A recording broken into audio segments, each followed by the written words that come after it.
Welcome, dear listener, to a tranquil and contemplative journey into one of the most tumultuous periods in human history, the Second World War. Tonight, we will not dwell on the clamor of battle or the harsh realities of conflict, but rather, we will gently explore the subtle, often overlooked rhythms of daily life that persisted amidst the global upheaval.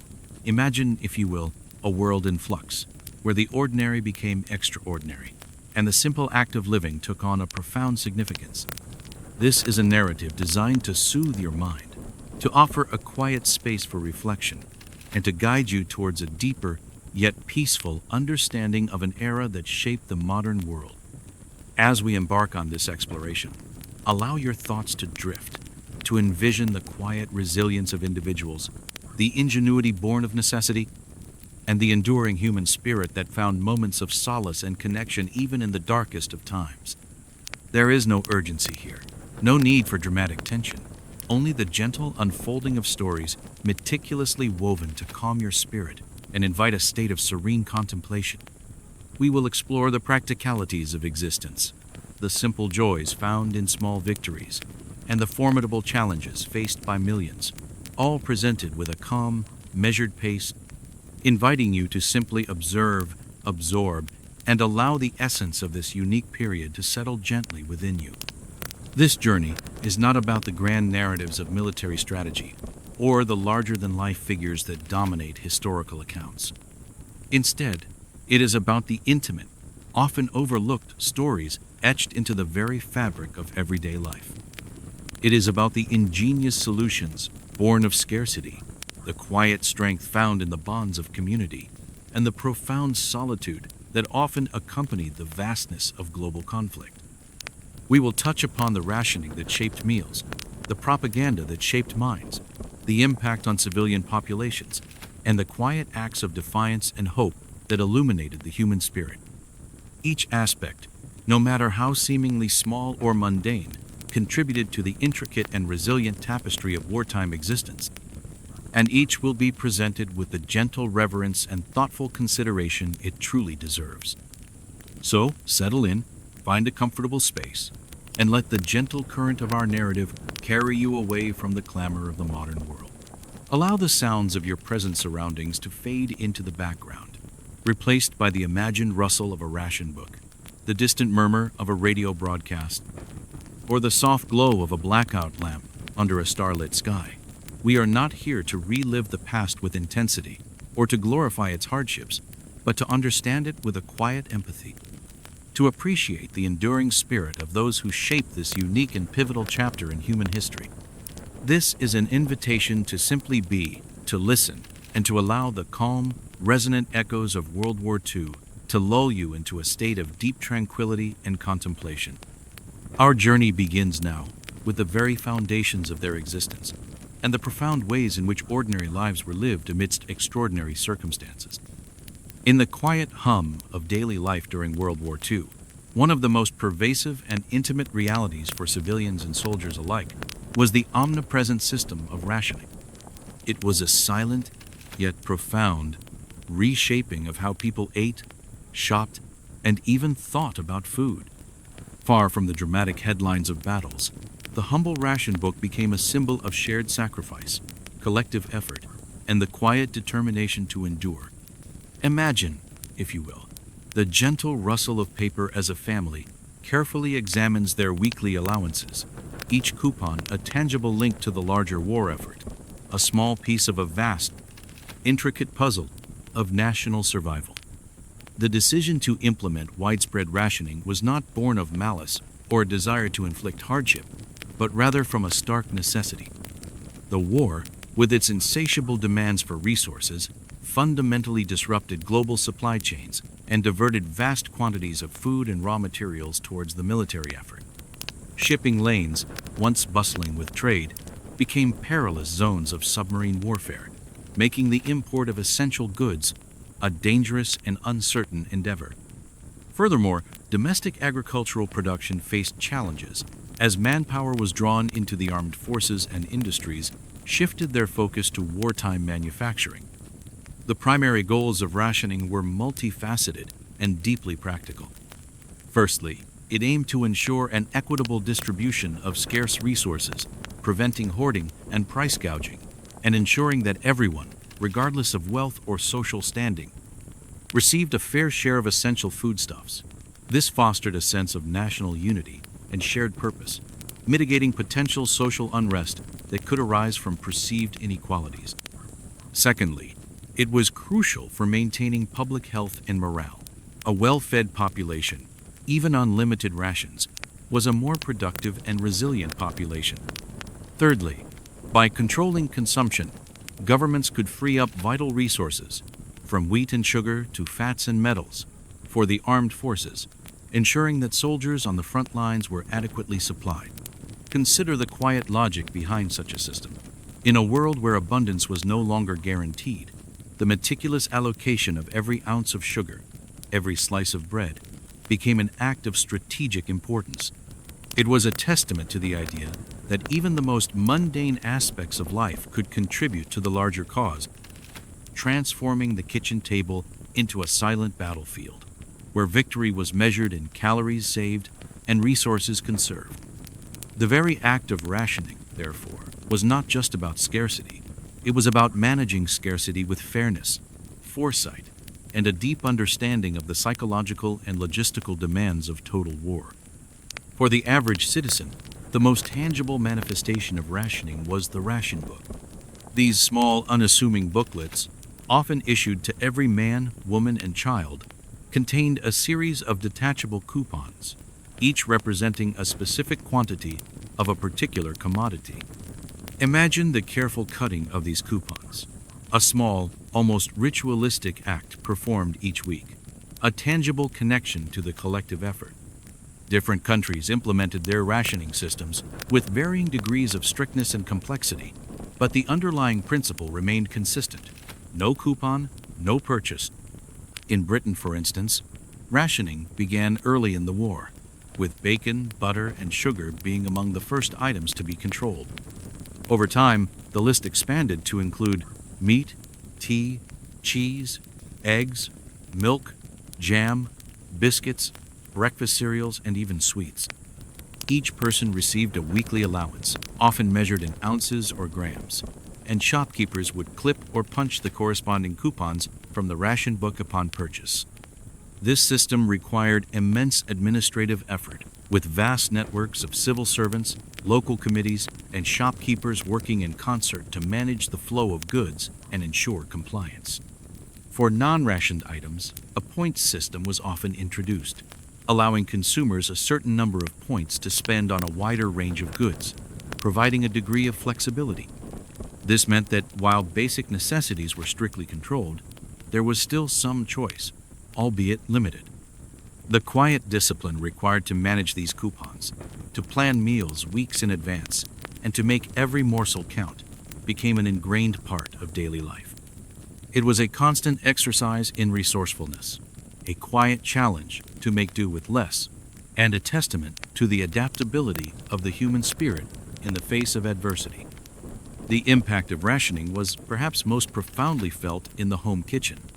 Homemakers, traditionally responsible for feeding their families, faced the daunting task of creating nutritious and palatable meals from a limited and often monotonous array of ingredients. This necessitated a surge in culinary ingenuity, as old recipes were adapted, new ones invented, and every scrap of food was utilized to its fullest potential. Imagine the quiet hum of a kitchen, the gentle clatter of pots and pans, as a mother transforms humble ingredients into a comforting meal, a small act of defiance against the privations of war. Dig for Victory campaigns encouraged people to grow their own food in gardens, allotments, and even public parks, transforming urban landscapes into miniature farms. Vegetables like carrots, potatoes, and cabbages became staples, providing essential vitamins and minerals. Recipes for dishes like Woolton pie, a vegetable pie named after the Minister of Food, became popular, demonstrating how to make nourishing meals without rationed meat.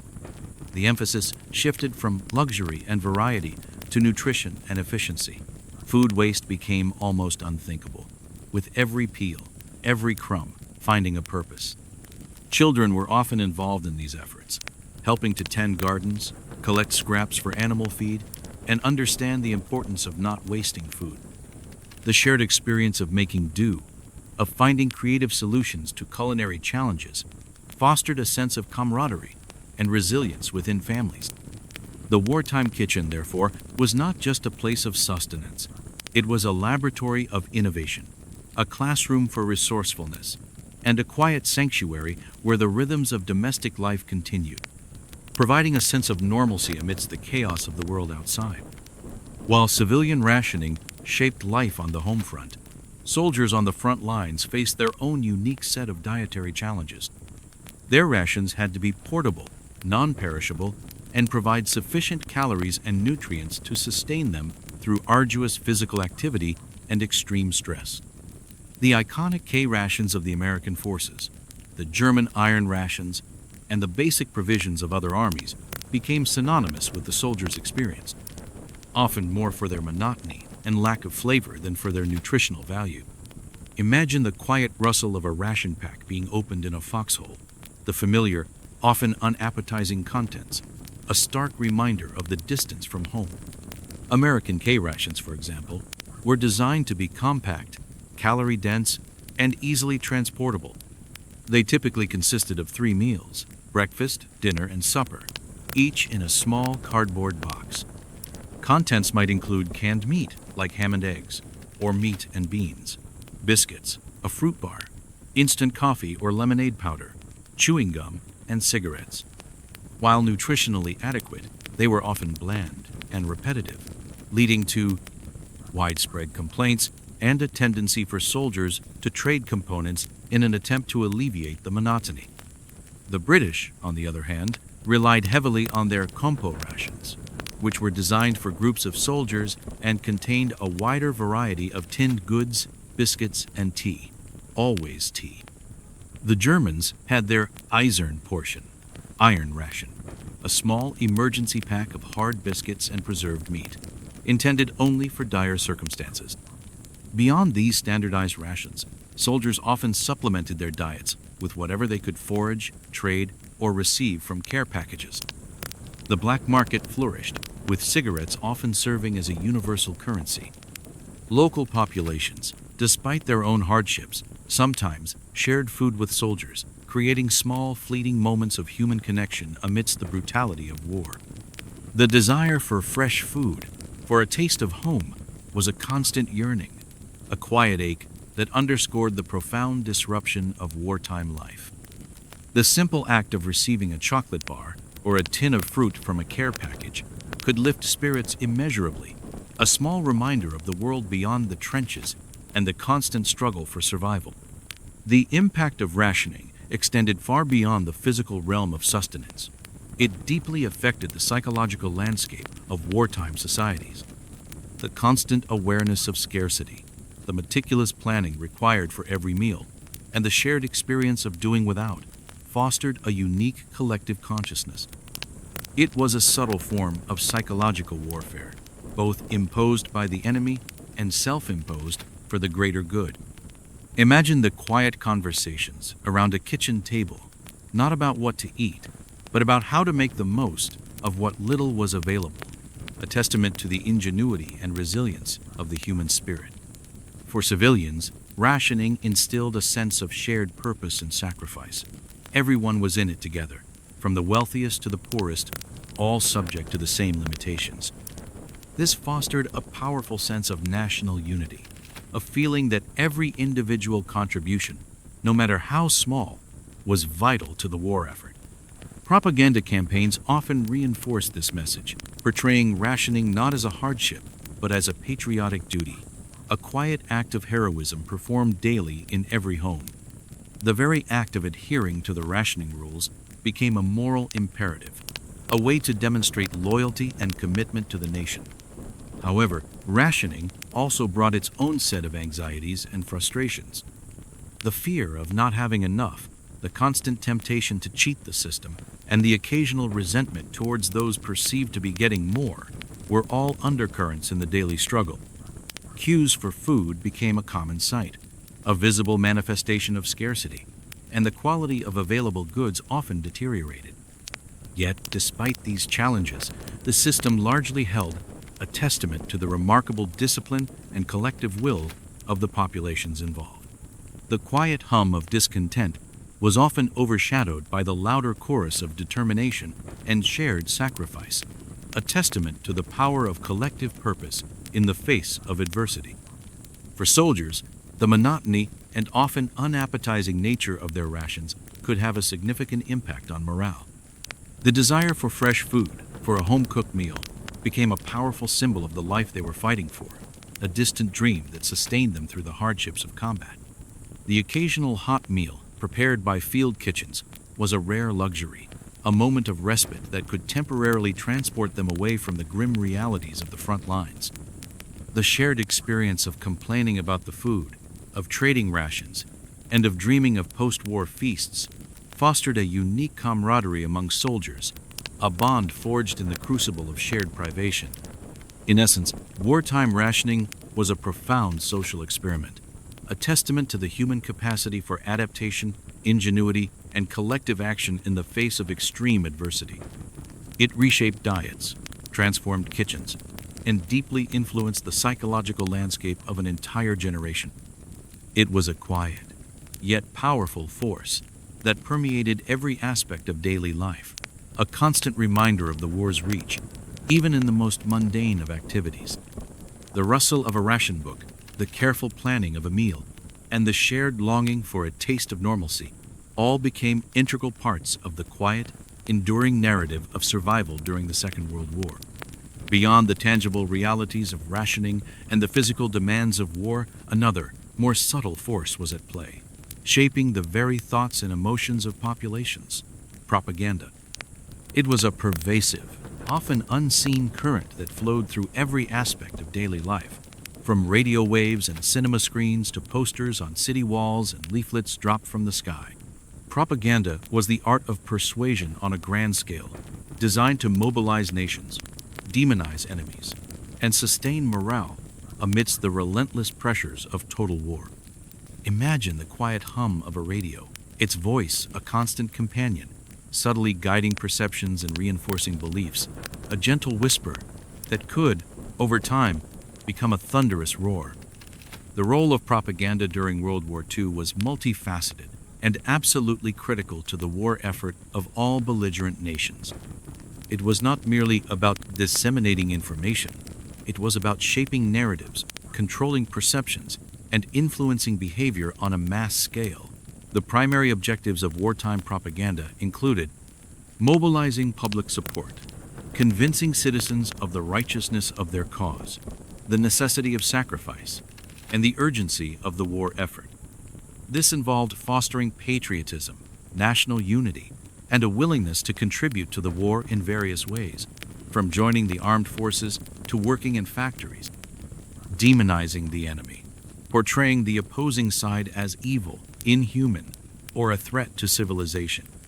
This served to justify the conflict, dehumanize the enemy to make killing easier, and steel the resolve of the population against any thoughts of compromise or surrender. Imagine the stark, often exaggerated, caricatures of enemy leaders, designed to evoke fear and hatred, a visual shorthand for the perceived threat. Maintaining morale, sustaining the spirits of both soldiers and civilians in the face of hardship, casualties, and prolonged conflict. This involved highlighting victories, downplaying defeats, and emphasizing the ultimate triumph that awaited if everyone persevered. It also sought to counter enemy propaganda and rumors that could undermine confidence. Encouraging production and conservation, promoting increased output in factories, encouraging conservation of resources, and urging citizens to participate in activities like rationing, recycling, and war bond drives. Propaganda linked these everyday actions directly to the success of the war effort, making every individual feel like a vital part of the national struggle. Recruitment, encouraging men to enlist in the armed forces and women to join the workforce or auxiliary services. This often appealed to a sense of duty, adventure, or the desire to protect loved ones and national values. Imagine the stirring images of heroic soldiers their faces resolute, a silent call to arms for those watching. Propaganda, therefore, was not a peripheral activity, but a central pillar of total war, fought not just on battlefields, but in the hearts and minds of populations. It was a constant, subtle battle for allegiance and conviction, waged with images, words, and sounds, designed to create a unified national will in the face of unprecedented global conflict. Governments employed a vast array of media to disseminate their propaganda, each carefully chosen for its reach and impact. The ubiquity of these tools ensured that the message permeated every corner of society, reaching individuals in their homes, workplaces, and public spaces. Imagine the quiet moments of absorption as a person reads a newspaper, listens to the radio, or watches a newsreel, each medium a conduit for the carefully crafted narrative. Radio. The radio was arguably the most powerful propaganda tool of the era. It could reach vast audiences instantaneously, transcending literacy barriers and geographical distances. Leaders like Winston Churchill and Franklin D. Roosevelt used radio broadcasts to address their nations directly, offering reassurance, rallying support, and explaining the course of the war. Similarly, Axis powers used radio to spread their ideologies and demoralize enemy populations. The calm, authoritative voice emanating from the radio set became a trusted, albeit controlled, source of information and inspiration. Imagine the soft glow of a radio dial in a darkened room, its voice filling the silence, connecting individuals to the larger world, a world shaped by the narratives it conveyed. Newspapers and leaflets. Traditional print media remained crucial. Newspapers, heavily censored and controlled, provided daily updates, often featuring heroic stories, enemy atrocities, and calls to action. Leaflets, often dropped from aircraft over enemy territory, aimed to sow dissent, spread misinformation, or encourage surrender. The printed word, with its permanence, allowed for detailed arguments and repeated exposure to key messages. Imagine the rustle of a newspaper being unfolded, its headlines stark and bold, each word a carefully chosen instrument of persuasion. Posters and billboards. Public spaces were saturated with propaganda posters. These visual messages were designed to be instantly recognizable and emotionally impactful, using striking imagery and concise slogans to convey their message. They encouraged enlistment, promoted rationing, warned against spies, and celebrated national heroes. Their constant presence in daily life ensured a continuous reinforcement of wartime themes. Imagine the vibrant colors of a poster on a brick wall, its message clear and direct, a silent command to action for those who passed by. Cinema and newsreels. Film was a powerful medium for propaganda, reaching millions through newsreels shown before feature films and through dedicated propaganda films. Newsreels presented carefully curated footage of battles, industrial production, and national leaders, often accompanied by stirring narration. Feature films sometimes incorporated patriotic themes or subtly conveyed wartime messages. The immersive experience of the cinema made it an effective tool for emotional engagement and ideological indoctrination. Imagine the flickering light of a cinema screen, its images larger than life, transporting viewers into a world shaped by the war, a world where heroism and sacrifice were constantly celebrated. Songs and music. Music played a significant role in boosting morale and reinforcing national identity. Patriotic songs, often with simple, memorable melodies and lyrics, encouraged unity and celebrated the war effort. Popular songs sometimes subtly incorporated themes of resilience, longing for home, or defiance against the enemy. The shared experience of singing these songs fostered a sense of community and shared purpose. Imagine the gentle hum of a familiar tune, its lyrics weaving a narrative of hope and determination, a quiet melody that resonated deeply within the hearts of those who heard it. Each of these tools, used in concert, created an immersive propaganda environment, subtly guiding public opinion and ensuring a consistent narrative throughout the war. The effectiveness of these campaigns lay not just in their content, but in their ubiquity and their ability to tap into deep-seated emotions and cultural values. Propaganda during World War II employed a range of psychological techniques and recurring themes to achieve its objectives. These methods were often sophisticated, drawing on an understanding of human psychology and mass communication. Imagine the subtle manipulation of emotions, the careful crafting of narratives, each designed to elicit a specific response, a quiet dance between the persuader and the persuaded. Emotional appeals. Propaganda rarely relied solely on logic. Instead, it heavily utilized emotional appeals, tapping into fear, anger, patriotism, hope, and compassion. Fear of the enemy, anger at their perceived atrocities, love for one's country, hope for victory, and compassion for victims were all powerful motivators. Imagine the stirring images of families separated by war, designed to evoke a sense of shared sacrifice and a desire for reunion. Simplification and stereotyping. Complex issues were often simplified into clear-cut binaries of good versus evil, us versus them. Enemies were frequently stereotyped, often with exaggerated or dehumanizing features, making it easier to justify violence against them. This simplification removed nuance and encouraged a unified, uncritical response. Imagine the stark contrast between the heroic portrayal of one's own soldiers and the grotesque depiction of the enemy, a visual shorthand for moral clarity. Bandwagon effect. Encouraging people to join the majority, to be part of the winning side or the collective national effort. Slogans like "everyone is doing their part" or "join the fight" played on the human desire for belonging and conformity. Imagine the silent pressure to conform, to be seen as a loyal citizen, a quiet force that guided individual actions. Testimonials and authority figures, using quotes or endorsements from respected figures, soldiers, leaders, celebrities, to lend credibility to the message. This technique leveraged the trust and admiration people had for authority. Imagine the calm, reassuring voice of a respected leader, their words carrying the weight of authority, a silent promise of guidance and protection.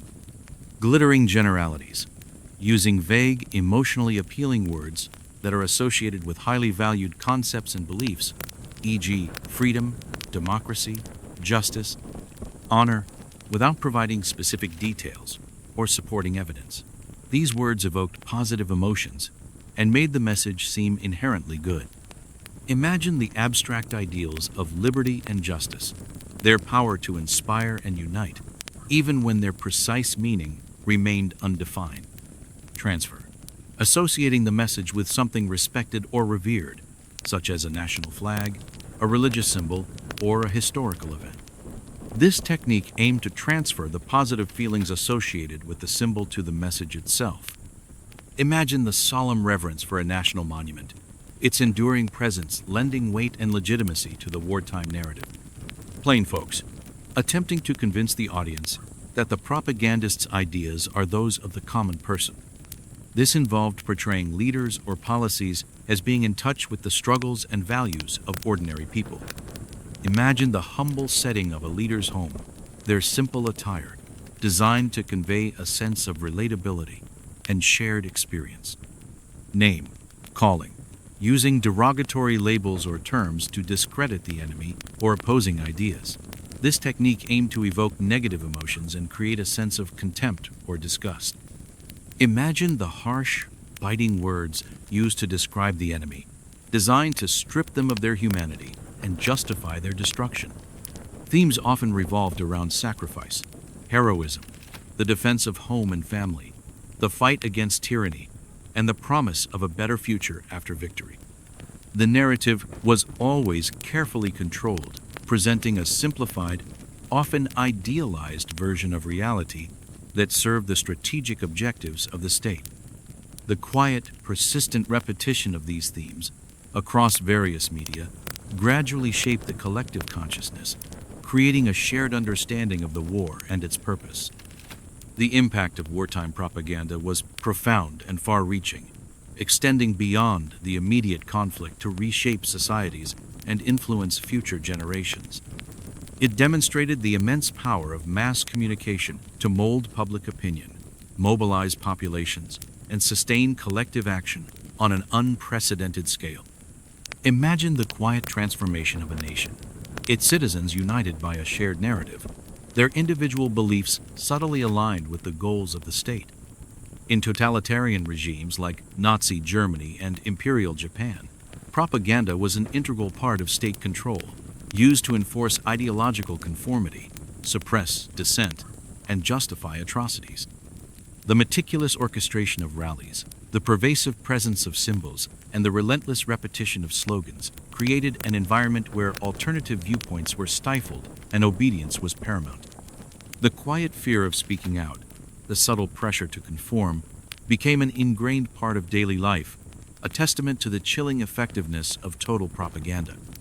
In democratic nations, propaganda was often framed as public information or persuasion, appealing to shared values and a sense of civic duty. While still manipulative, it generally operated within a framework that allowed for some degree of public discourse, albeit a heavily influenced one.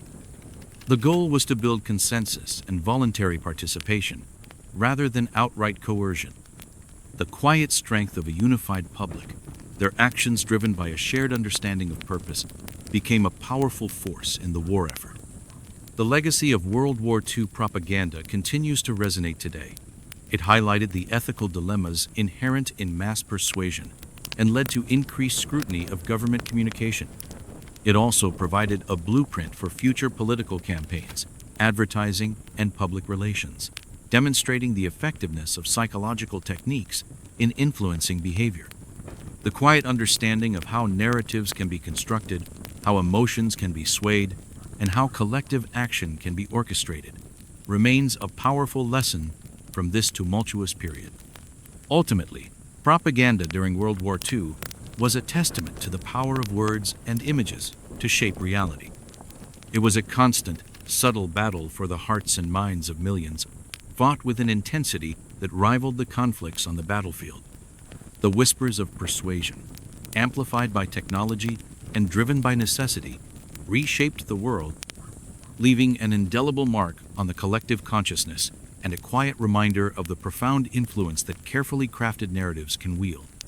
The gentle hum of a radio, the stark image on a poster, the flickering light of a newsreel, each played its part in a grand symphony of persuasion, a symphony that echoed across continents and through the quiet moments of countless lives. While the roar of cannons and the clash of armies dominated the headlines, the Second World War was, perhaps more than any conflict before it, a war fought on the home front. Civilian populations, far from being passive observers, found themselves directly in the line of fire, their daily lives irrevocably altered by the relentless demands and dangers of total war.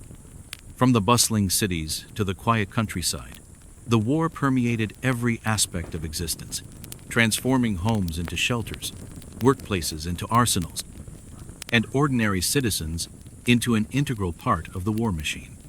Imagine the quiet resilience of a family huddled in a makeshift shelter, the distant thud of bombs, a stark reminder of the world outside, yet within, a fragile sense of unity and hope. For many urban populations, the most immediate and terrifying manifestation of the war was the aerial bombardment. Cities across Europe and Asia became targets, subjected to devastating air raids designed to cripple industrial capacity, break civilian morale, and spread terror. The sound of air raid sirens, a chilling wail that signaled impending danger, became an all-too-familiar part of daily life. Imagine the sudden piercing shriek, followed by the frantic rush to safety, a quiet moment of terror that united entire communities in shared vulnerability. In Britain, the Blitz saw German bombers relentlessly target London and other industrial cities, turning night skies into a canvas of fire and destruction. Civilians learned to live with the constant threat, adapting their routines to the rhythm of the raids. Underground shelters, often repurposed subway stations or purpose-built bunkers, became temporary homes, offering a fragile sense of security. Children were evacuated from cities to the relative safety of the countryside, a heartbreaking separation for many families, yet a necessary measure to protect the most vulnerable. the quiet courage of those who remained, emerging from shelters each morning to face the devastation, was a testament to their unwavering spirit. Similarly, in Germany, Allied bombing campaigns intensified as the war progressed, turning cities like Dresden, Hamburg, and Berlin into rubble. The experience of the bombing was equally traumatic, forcing civilians to seek refuge in cellars and public shelters, and to confront the constant threat of death from above. In Japan, the firebombing of cities like Tokyo, and later the atomic bombings of Hiroshima and Nagasaki, brought an unprecedented level of destruction and suffering to civilian populations. The quiet devastation of these attacks, the widespread loss of life and property, left an indelible mark on the collective memory, a stark reminder of the war's brutal reach. Civilian defense organizations played a crucial role in mitigating the impact of air raids. Air raid precautions, ARP wardens, enforced blackout regulations, ensuring that no light escaped from homes to guide enemy bombers. Firefighters battled infernos, often risking their lives to save others. Rescue workers sifted through rubble, searching for survivors. These were quiet heroes, ordinary men and women who performed extraordinary acts of bravery and selflessness, their dedication a beacon of hope in the darkest of times. The shared responsibility for defense, the collective effort to protect one another, fostered a powerful sense of community, a quiet solidarity born of shared adversity. Beyond the immediate threat of air raids, the war profoundly disrupted every aspect of civilian life. The demands of total war meant that national resources, manpower, and industrial capacity were almost entirely redirected towards the war effort. This led to significant changes in work, education, and leisure activities, transforming the social fabric of nations. Work and industry. Millions of men were conscripted into the armed forces, creating a massive labor shortage in industries vital to the war effort. This led to an unprecedented entry of women into the workforce, taking on roles traditionally held by men in factories, shipyards, and agricultural sectors. Rosie the Riveter in the United States became an iconic symbol of this shift, representing the quiet strength and determination of women contributing to the war. Factories that once produced consumer goods were retooled to manufacture weapons, ammunition, and military vehicles. The rhythm of work shifted from peacetime production to the relentless demands of wartime output, often involving long hours and challenging conditions.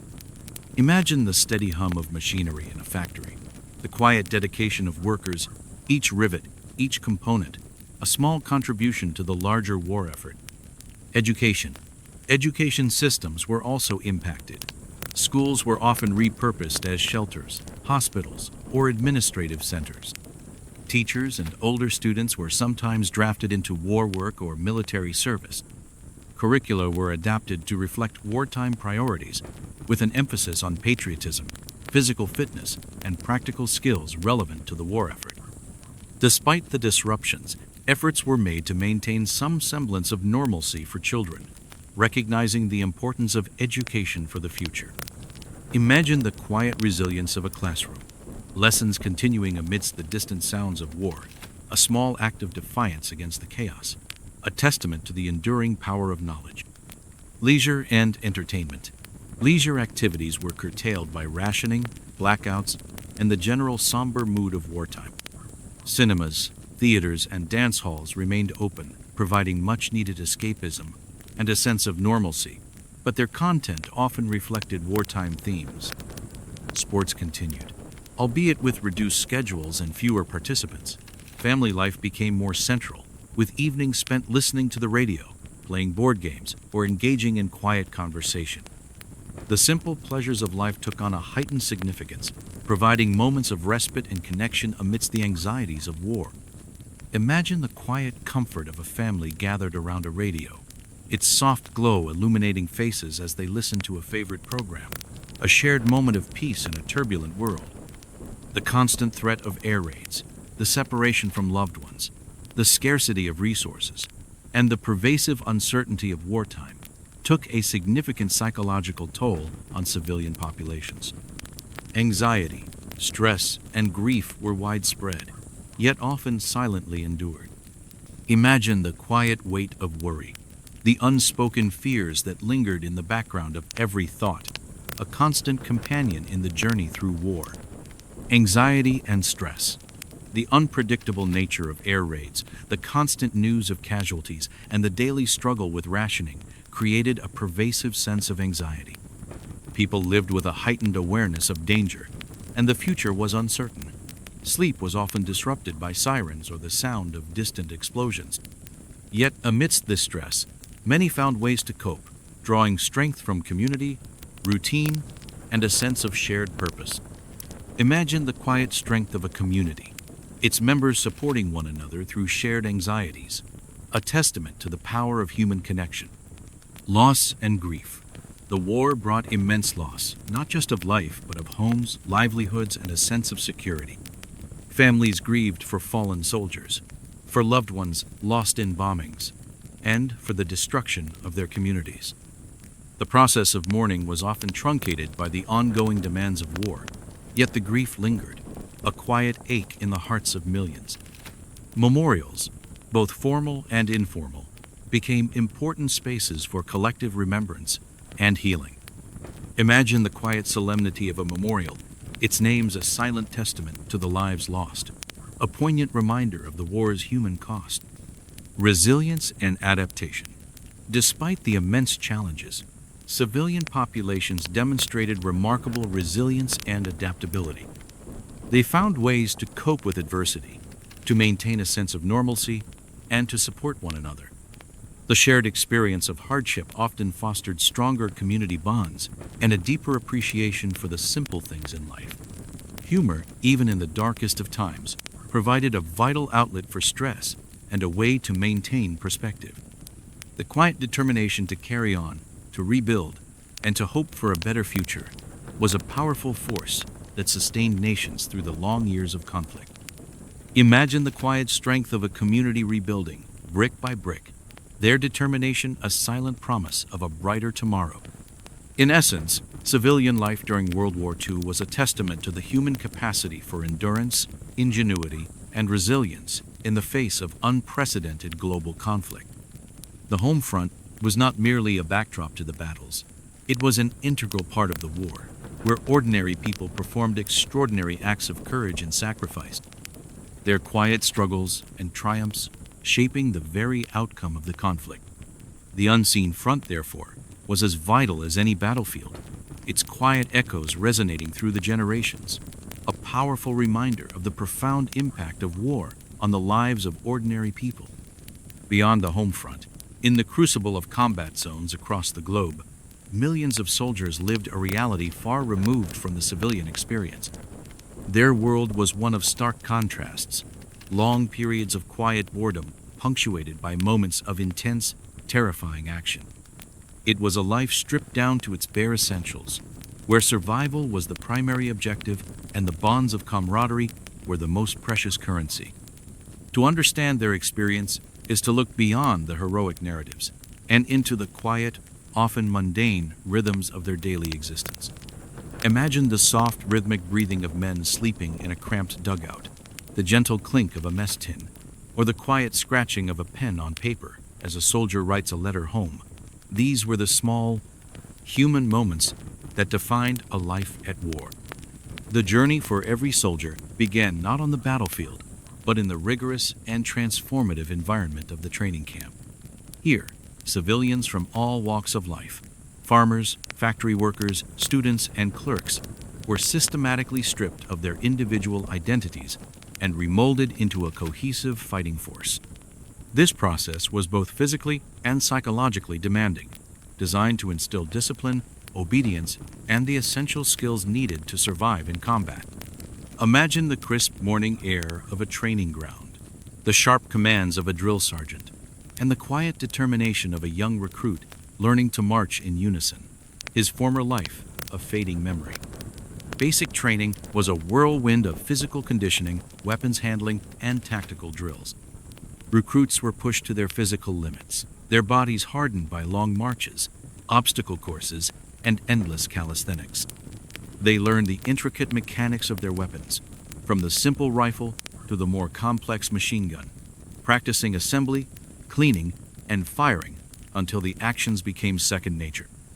They were taught the fundamentals of fieldcraft: how to dig a foxhole, how to read a map, how to move stealthily, and how to communicate using hand signals. This was a new language, a new way of being, designed for a world where a moment's hesitation could be fatal. Beyond the physical skills, training aimed to forge a new collective identity. The uniform, the shared hardships, and the constant emphasis on teamwork broke down pre-existing social barriers and fostered a powerful sense of camaraderie.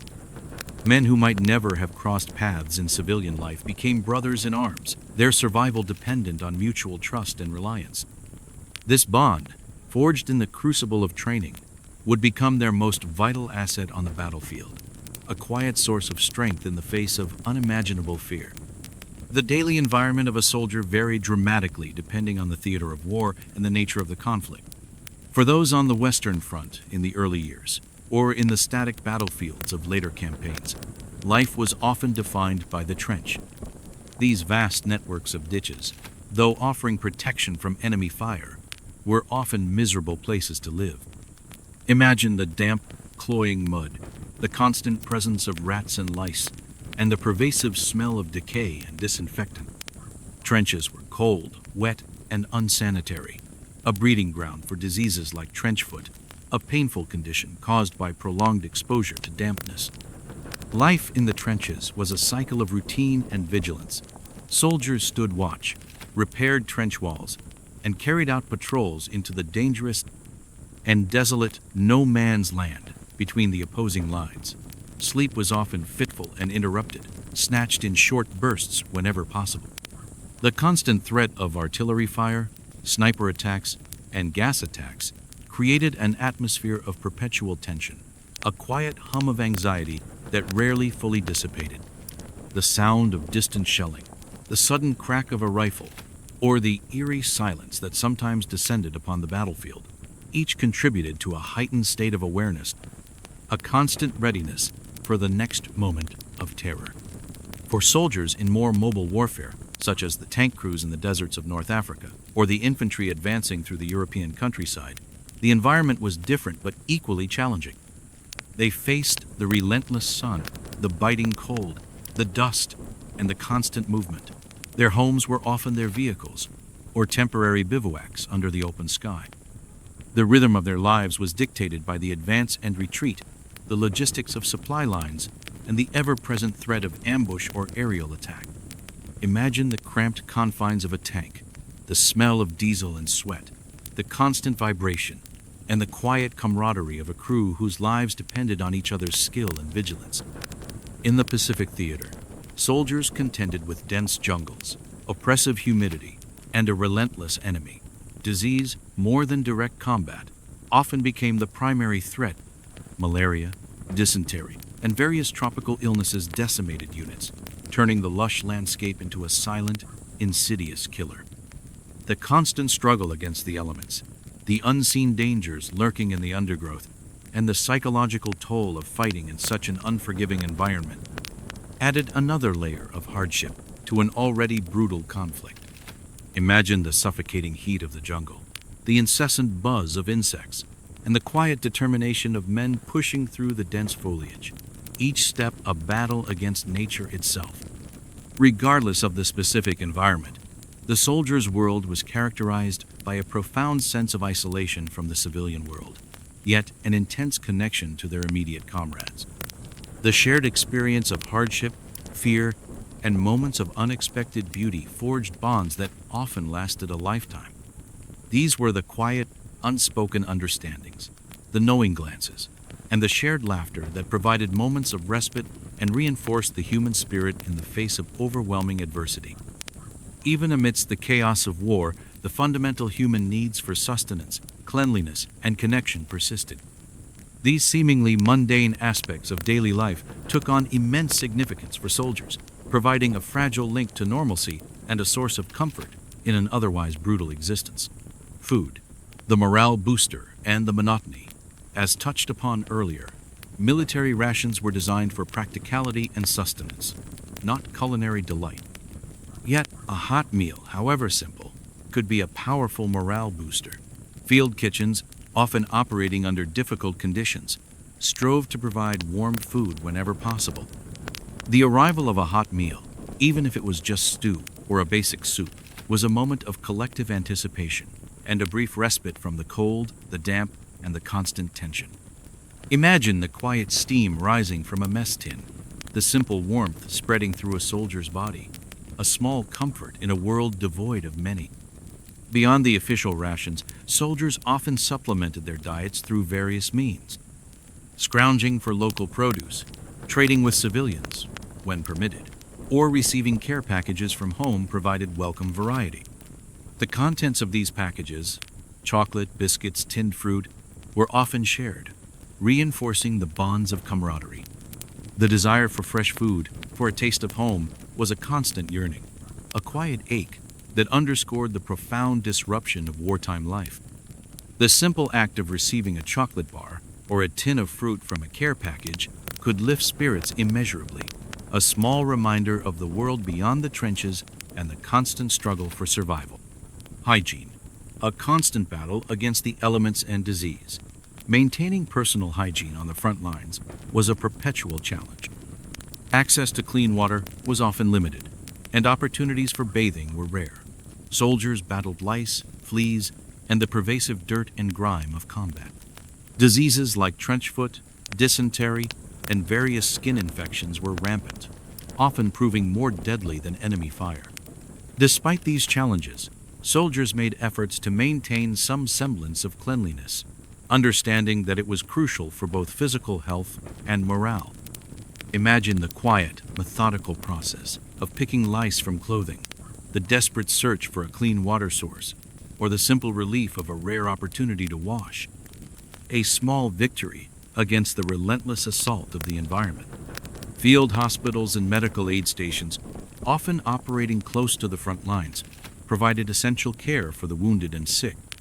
Nurses and doctors worked tirelessly under immense pressure, their quiet dedication a beacon of hope amidst the suffering. The development of new medical techniques and drugs, such as penicillin, played a crucial role in saving countless lives. The constant struggle against disease, the quiet suffering of the sick, and the tireless efforts of medical personnel were an integral part of the soldiers' daily reality, a testament to the fragility of life and the enduring human desire to heal and protect. Communication, a lifeline to home and morale.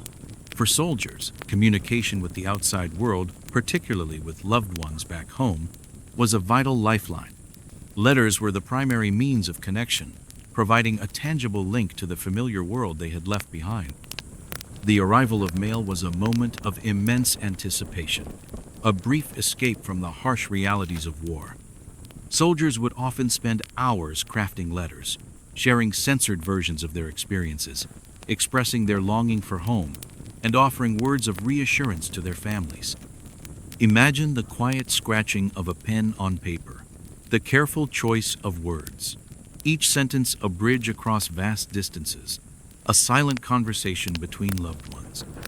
Censorship was a constant presence, with military authorities scrutinizing outgoing and incoming mail to prevent the leakage of sensitive information and to maintain morale.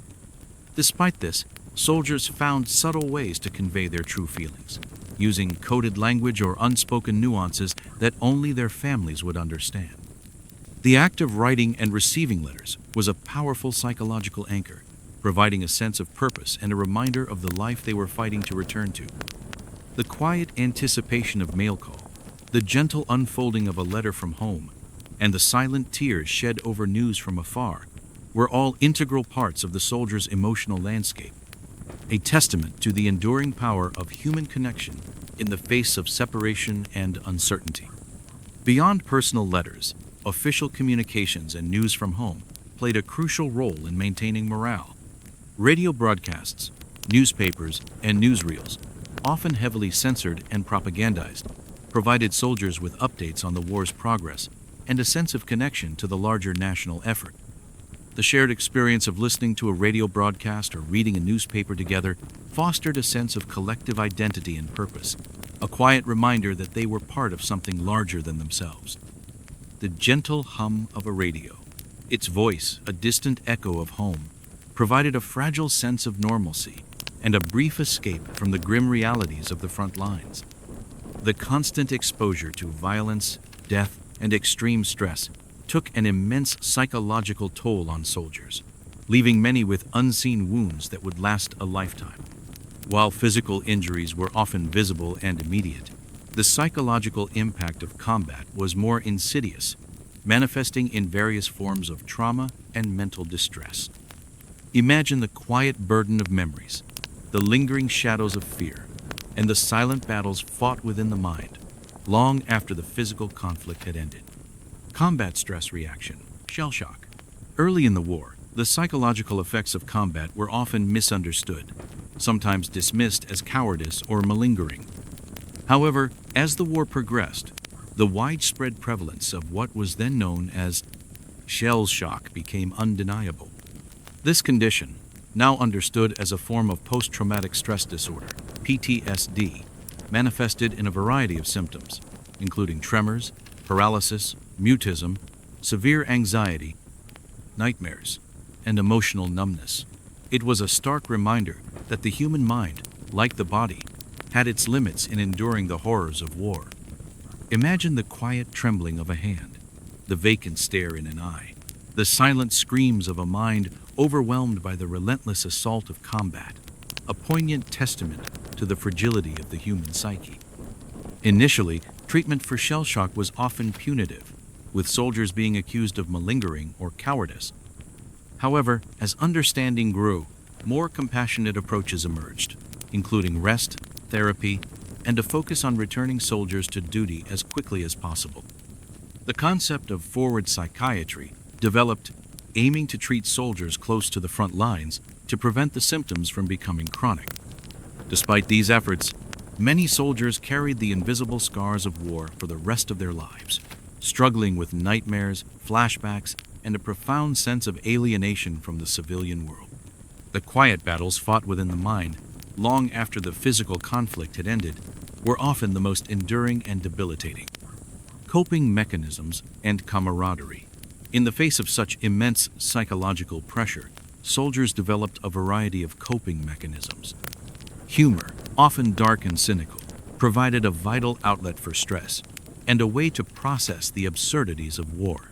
Singing, storytelling, and playing cards offered moments of distraction and a sense of normalcy.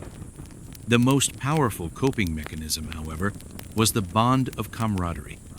The shared experience of hardship, the mutual reliance, and the unwavering support among comrades created a powerful sense of belonging and purpose. Soldiers fought not just for their country, but for the men beside them, their lives intertwined in a profound and unbreakable brotherhood.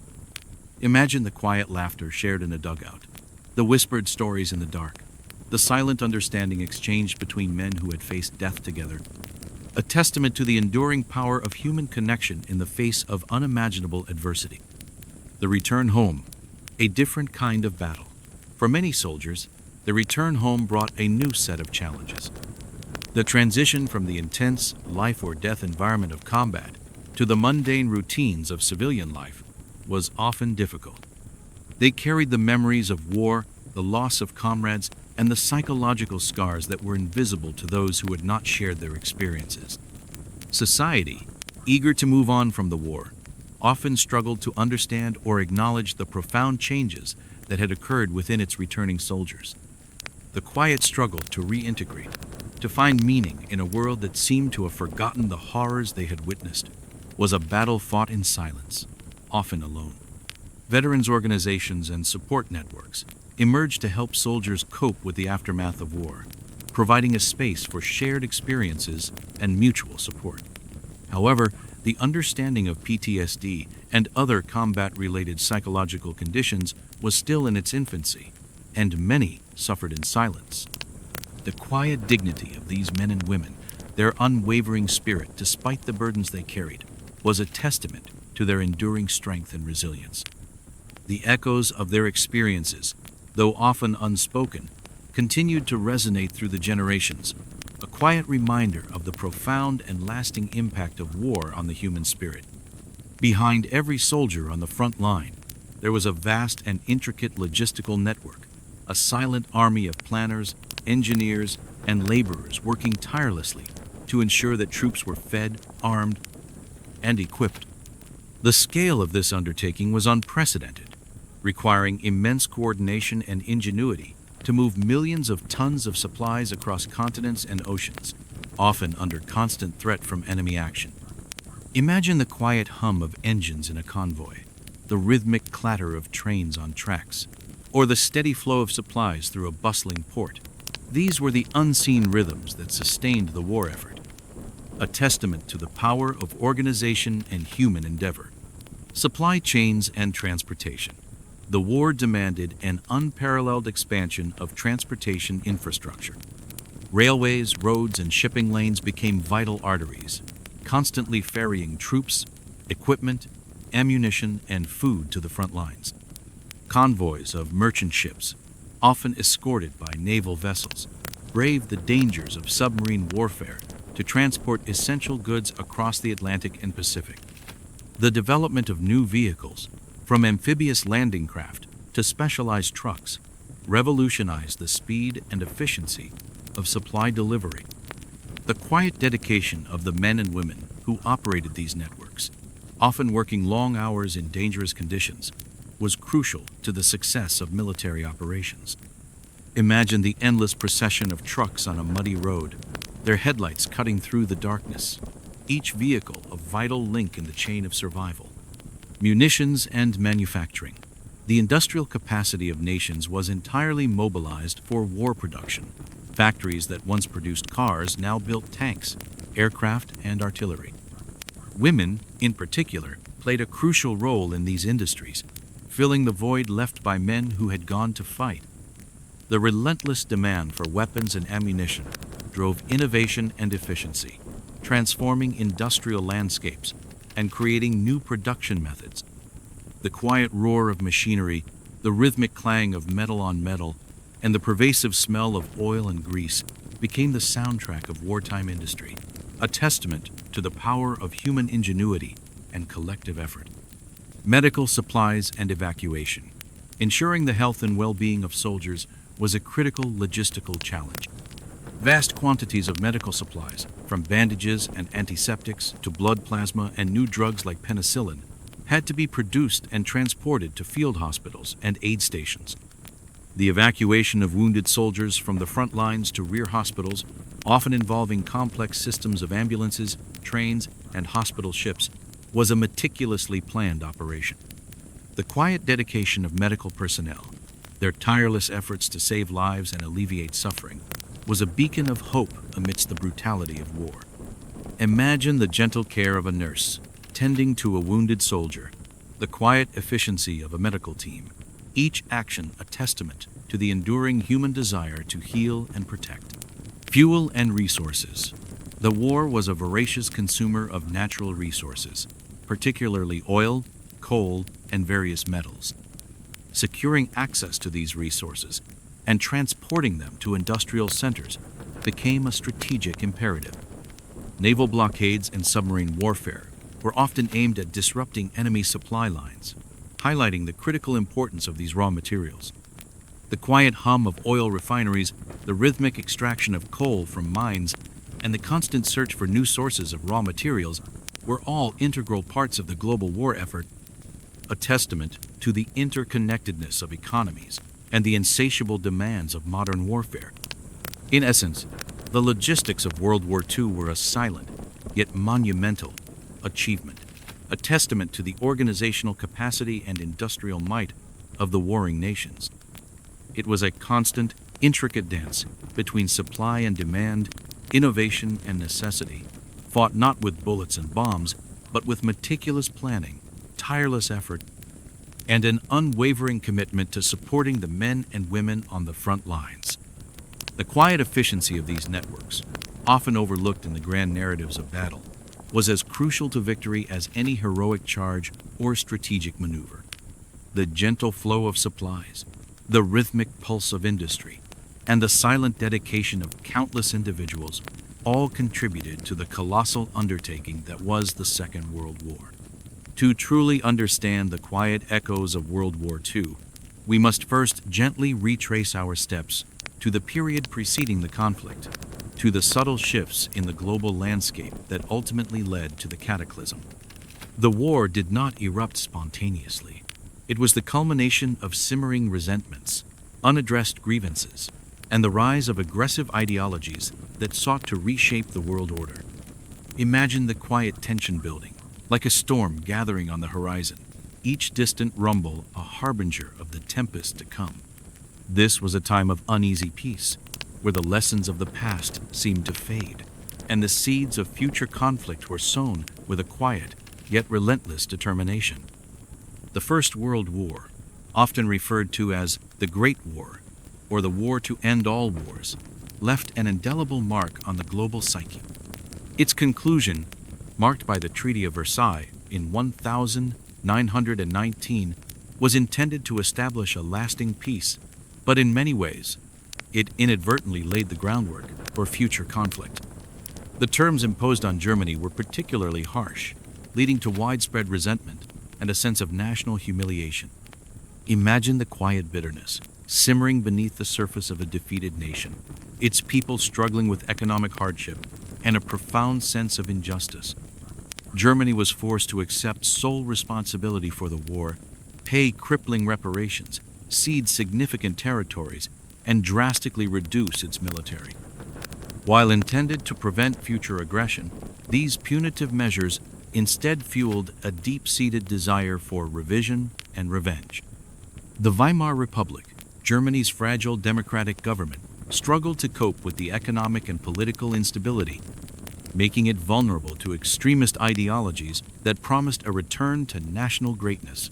The quiet despair of a nation grappling with hyperinflation and mass unemployment created fertile ground for radical solutions. Beyond Germany, other nations also harbored grievances. Italy, despite being on the winning side, felt it had not received adequate territorial gains, leading to a sense of a mutilated victory and contributing to the rise of fascism under Benito Mussolini. Japan, a rising power in Asia, felt slighted by the Western powers and sought to expand its influence in the Pacific, viewing Western colonial empires as an obstacle to its own ambitions. The quiet ambitions of a nation seeking its place in the sun, its gaze fixed on distant horizons, began to stir. The League of Nations, established after World War I to promote international cooperation and prevent future conflicts, proved largely ineffective. Lacking enforcement mechanisms and the full participation of major powers like the United States, it failed to address the aggressive actions of expansionist states in the 1930s. Imagine the quiet frustration of diplomats, their words echoing in empty halls, as the world slowly drifted towards another global conflagration, the lessons of the past unheeded. The interwar period witnessed the rise of totalitarian ideologies that rejected democratic principles and embraced aggressive expansionism. These movements, fueled by economic hardship, political instability, and nationalistic fervor, promised order, strength, and a return to past glories. Imagine the quiet fervor of crowds, their voices rising in unison, drawn to the charismatic promises of leaders who offered simple solutions to complex problems. Nazism in Germany. Under the leadership of Adolf Hitler, the Nazi Party rose to power in Germany in 1933, promising to restore German pride, overturn the Treaty of Versailles, and establish a vast German empire. Nazism was built on a foundation of racial supremacy, extreme nationalism, and a cult of personality around Hitler. It systematically dismantled democratic institutions, suppressed dissent, and began a rapid rearmament program, openly defying the terms of the Versailles Treaty. The quiet march of jackboots, the chilling chants of loyal followers, and the systematic erosion of individual liberties marked the rise of a regime driven by an insatiable hunger for power and conquest. Fascism in Italy. Benito Mussolini and his fascist party had seized power in Italy in 1922, establishing a totalitarian state that emphasized nationalism, militarism, and the glorification of the state. Mussolini dreamed of restoring the Roman Empire and pursued an aggressive foreign policy, including the invasion of Ethiopia in 1935. Fascism, with its emphasis on order and discipline, provided a model for other authoritarian regimes. Imagine the quiet swagger of a dictator, his pronouncements echoing through grand halls, his vision of a glorious past projected onto an uncertain future. Militarism in Japan. In Japan, a powerful military faction gained increasing influence over the government, advocating for an aggressive expansionist policy in Asia to secure resources and establish a greater East Asia co-prosperity sphere. This militarism led to the invasion of Manchuria in 1931 and a full-scale war with China in 1937. The quiet determination of a military elite, their strategic calculations unfolding in hushed tones, set the stage for a brutal conflict that would engulf the Pacific. These three powers, Germany, Italy, and Japan, formed the Axis alliance, bound by shared ideological affinities and a common desire to challenge the existing international order. Their aggressive actions in the 1930s often met with appeasement by Western democracies eager to avoid another war, emboldened them further. Imagine the quiet apprehension of world leaders, their diplomatic efforts proving futile against the relentless march of aggression, a silent acknowledgement of the storm that was rapidly approaching. The 1930s were marked by a series of escalating aggressions that gradually pushed the world closer to war. Each act of defiance by the Axis powers, often met with little more than condemnation, served to demonstrate the weakness of the international system and the resolve of the aggressors. Imagine the quiet ticking of a clock, each passing moment bringing the world closer to the brink, the opportunities for peace slowly slipping away. German rearmament and Rhineland remilitarization, 1935, 1936. Hitler openly defied the Treaty of Versailles by reintroducing conscription and rapidly expanding the German military. In 1936, he remilitarized the Rhineland, a demilitarized zone along Germany's western border, a direct challenge to the post-World War I order. These actions met with no significant military response from Britain or France, demonstrated the Allies' reluctance to confront Germany, and emboldened Hitler further.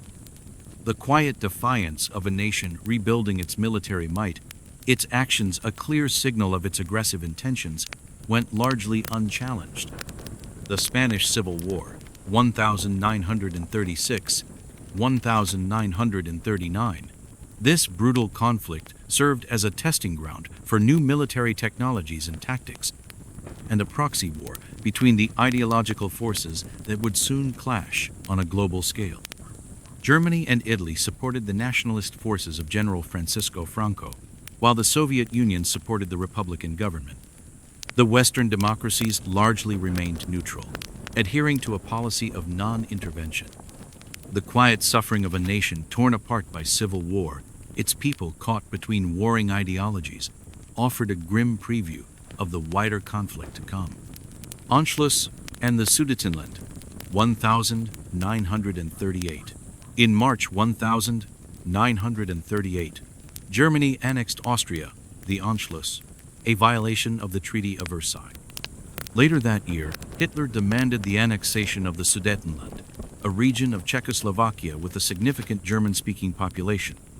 At the Munich Conference in September 1938, Britain and France, pursuing a policy of appeasement, agreed to Germany's demands in exchange for Hitler's promise of no further territorial claims. This act, hailed by some as securing peace in our time, was in fact a profound betrayal of Czechoslovakia and a clear signal to Hitler that aggression would be tolerated. Imagine the quiet relief of a nation that believed it had averted war, unaware of the deeper currents of aggression that continued to flow beneath the surface.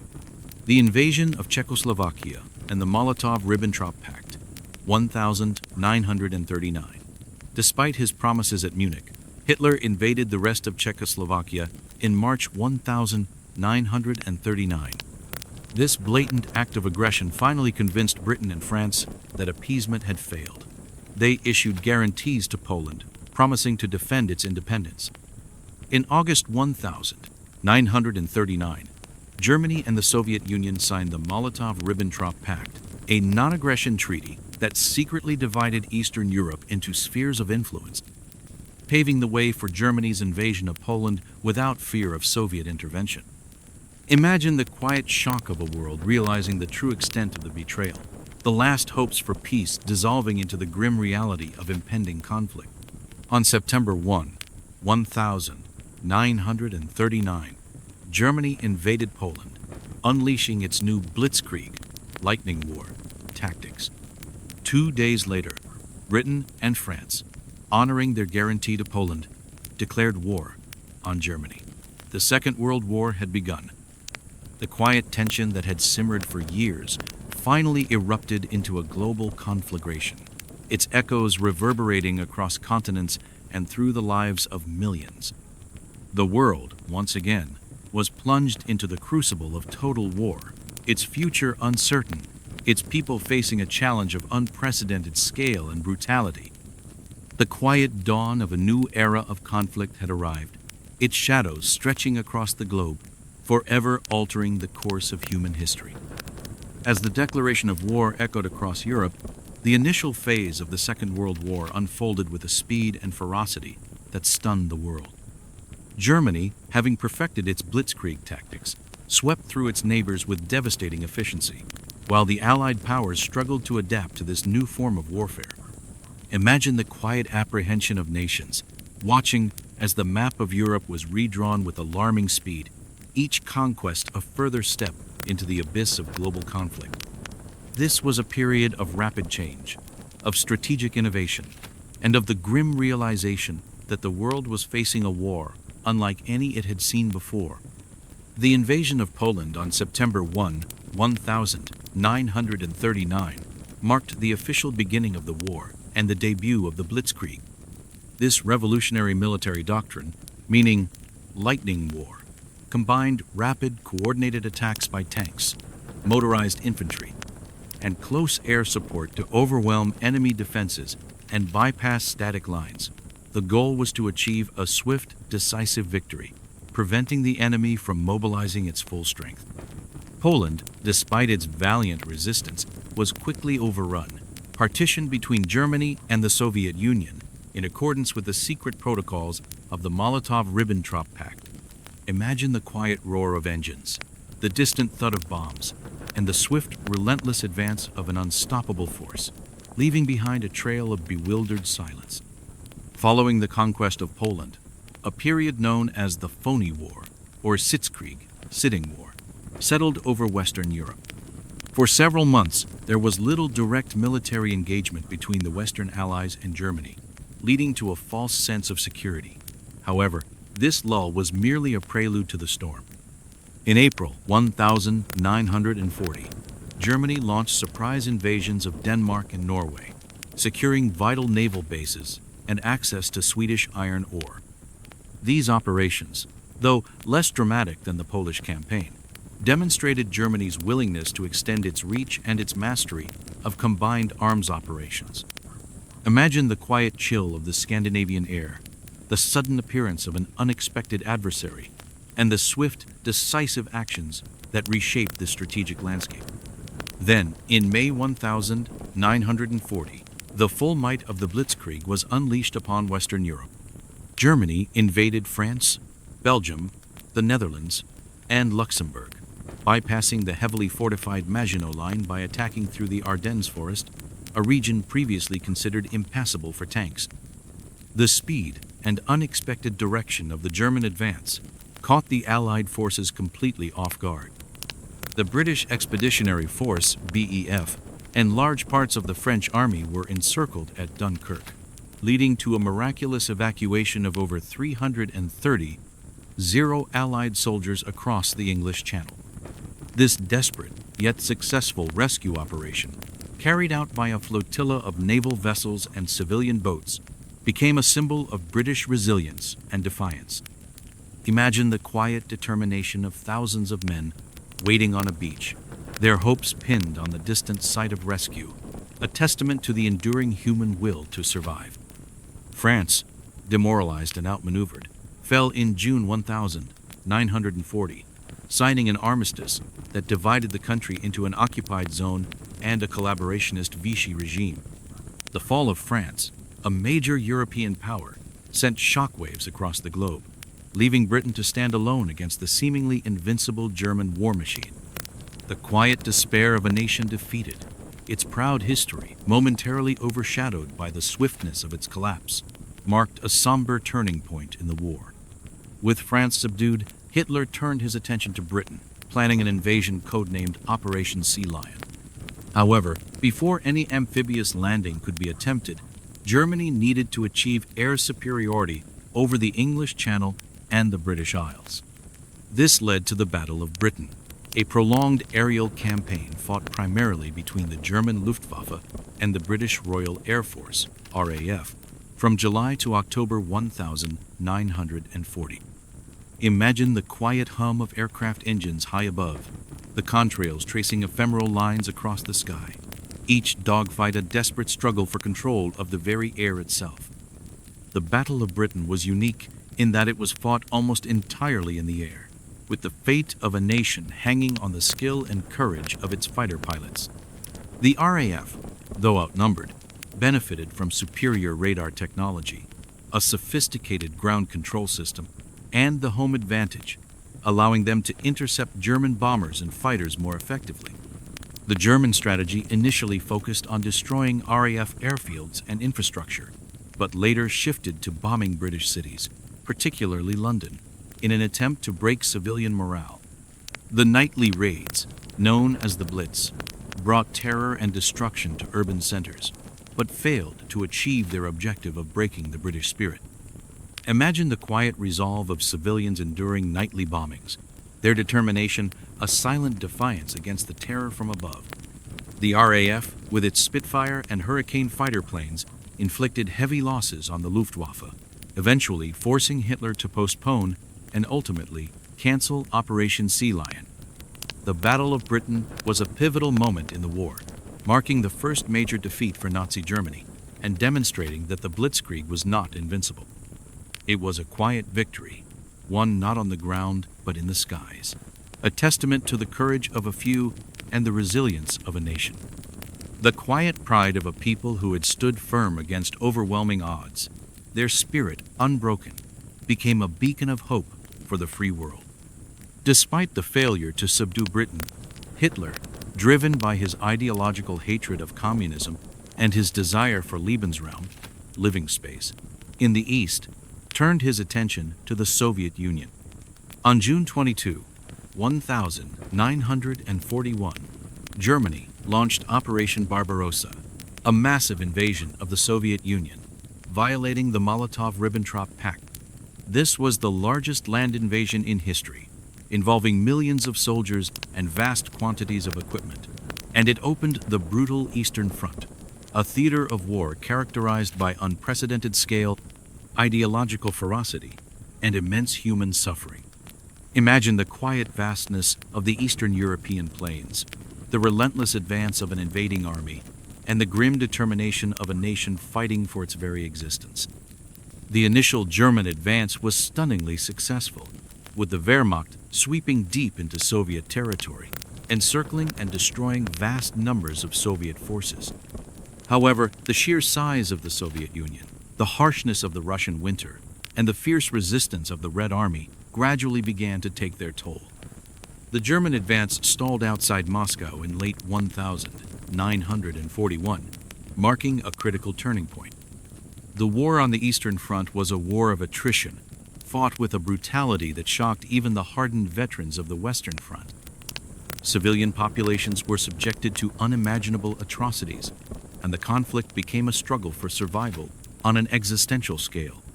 Imagine the quiet suffering of millions, caught between two brutal ideologies, their lives irrevocably altered by the relentless march of war. The Battle of Stalingrad, fought fought from August 1942 to February 1943, became a symbol of the Eastern Front's ferocity and a decisive turning point in the war.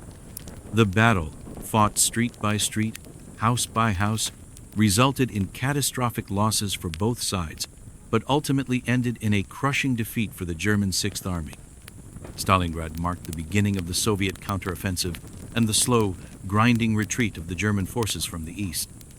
It was a quiet testament to the human capacity for endurance, a battle fought not just with weapons, but with an unwavering will to resist.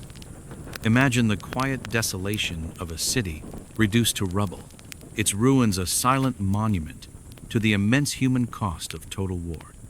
The Eastern Front continued to be the largest and most brutal theater of the war, consuming the vast majority of German military resources and inflicting immense casualties on both sides. It was a war of ideologies, of scorched earth tactics, and of unimaginable suffering. Yet amidst the horror, there were countless acts of quiet courage, resilience, and defiance. The quiet determination of soldiers fighting for their homeland, the silent sacrifices of civilians enduring unimaginable hardships, and the relentless march of armies across vast landscapes all contributed to the unfolding tragedy and triumph of the Second World War. As the conflict raged across the European continent, a parallel, equally brutal, and geographically distinct war was unfolding across the vast expanse of the Pacific Ocean. This was a conflict characterized by immense distances, unforgiving terrain, and a fierce ideological clash between the expansionist ambitions of Imperial Japan and the Allied powers, primarily the United States.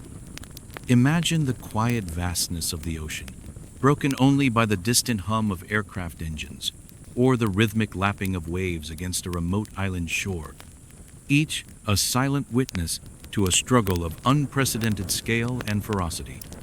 The war in the Pacific had its roots in Japan's long-standing imperial ambitions and its desire to establish a dominant sphere of influence in East Asia. Japan's invasion of Manchuria in 1931 and its full-scale war with China in 1937 had already set the stage for conflict.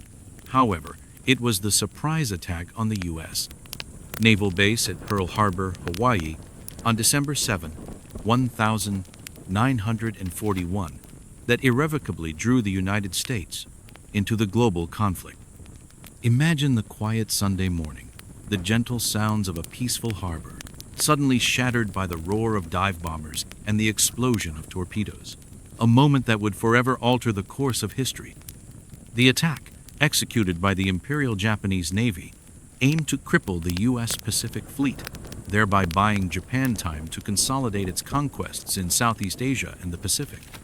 While devastating in its immediate impact, sinking or damaging numerous battleships and killing over 400 Americans, it ultimately failed to achieve its strategic objective of destroying the U.S.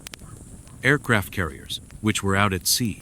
The attack galvanized American public opinion, transforming a nation that had largely favored isolationism into a unified and determined belligerent. The quiet resolve of a nation awakened, its anger simmering beneath the surface, would soon unleash an industrial and military might that the world had never seen. Following Pearl Harbor, Japan launched a series of rapid and successful offensives across the Pacific, conquering the Philippines, Malaya, Singapore, and the Dutch East Indies.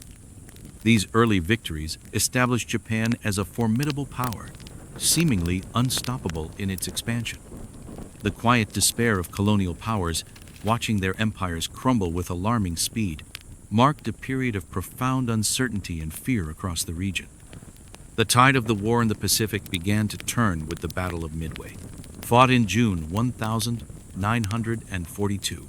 This pivotal naval battle, primarily an aircraft carrier engagement, saw the U.S. Navy inflict a decisive defeat on the Imperial Japanese Navy, sinking 4 of Japan's fleet carriers. Midway was a strategic masterpiece for the Americans, who had broken Japanese naval codes and were able to anticipate their movements. Imagine the quiet tension on the bridge of an aircraft carrier, the crackle of radio static, and the desperate struggle for air superiority. Each decision a gamble with the fate of nations. The Battle of Midway marked a critical turning point in the Pacific War. It severely weakened Japan's naval air power, from which it never fully recovered, and shifted the strategic initiative to the United States. From this point forward, the U.S. proposed and its allies would gradually push back against Japanese expansion, beginning the long and arduous process of island hopping. The quiet realization of a shift in momentum, the subtle change in the wind, marked the beginning of the end for Japan's imperial ambitions. The Allied strategy in the Pacific, primarily led by the United States, became known as island hopping or leapfrogging.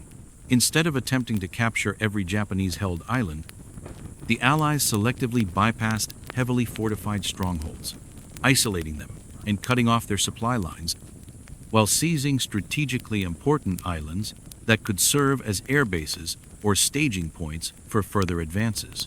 This strategy aimed to conserve resources and accelerate the advance towards the Japanese home islands. Imagine the quiet determination of Marines landing on a remote beach, the rhythmic thud of artillery, and the relentless, grinding advance through dense jungle and fortified bunkers, each island a step closer to victory. Battles like Guadalcanal, 1942, 1943, Tarawa, 1943, Iwo Jima, 1945, and Okinawa, 1945, became synonymous with the brutal nature of the Pacific War. These were often fought in unforgiving tropical environments, characterized by intense heat, humidity, disease, and fanatical Japanese resistance. The Japanese doctrine of fighting to the last man, often engaging in suicidal banzai charges, resulted in extremely high casualty rates for both sides.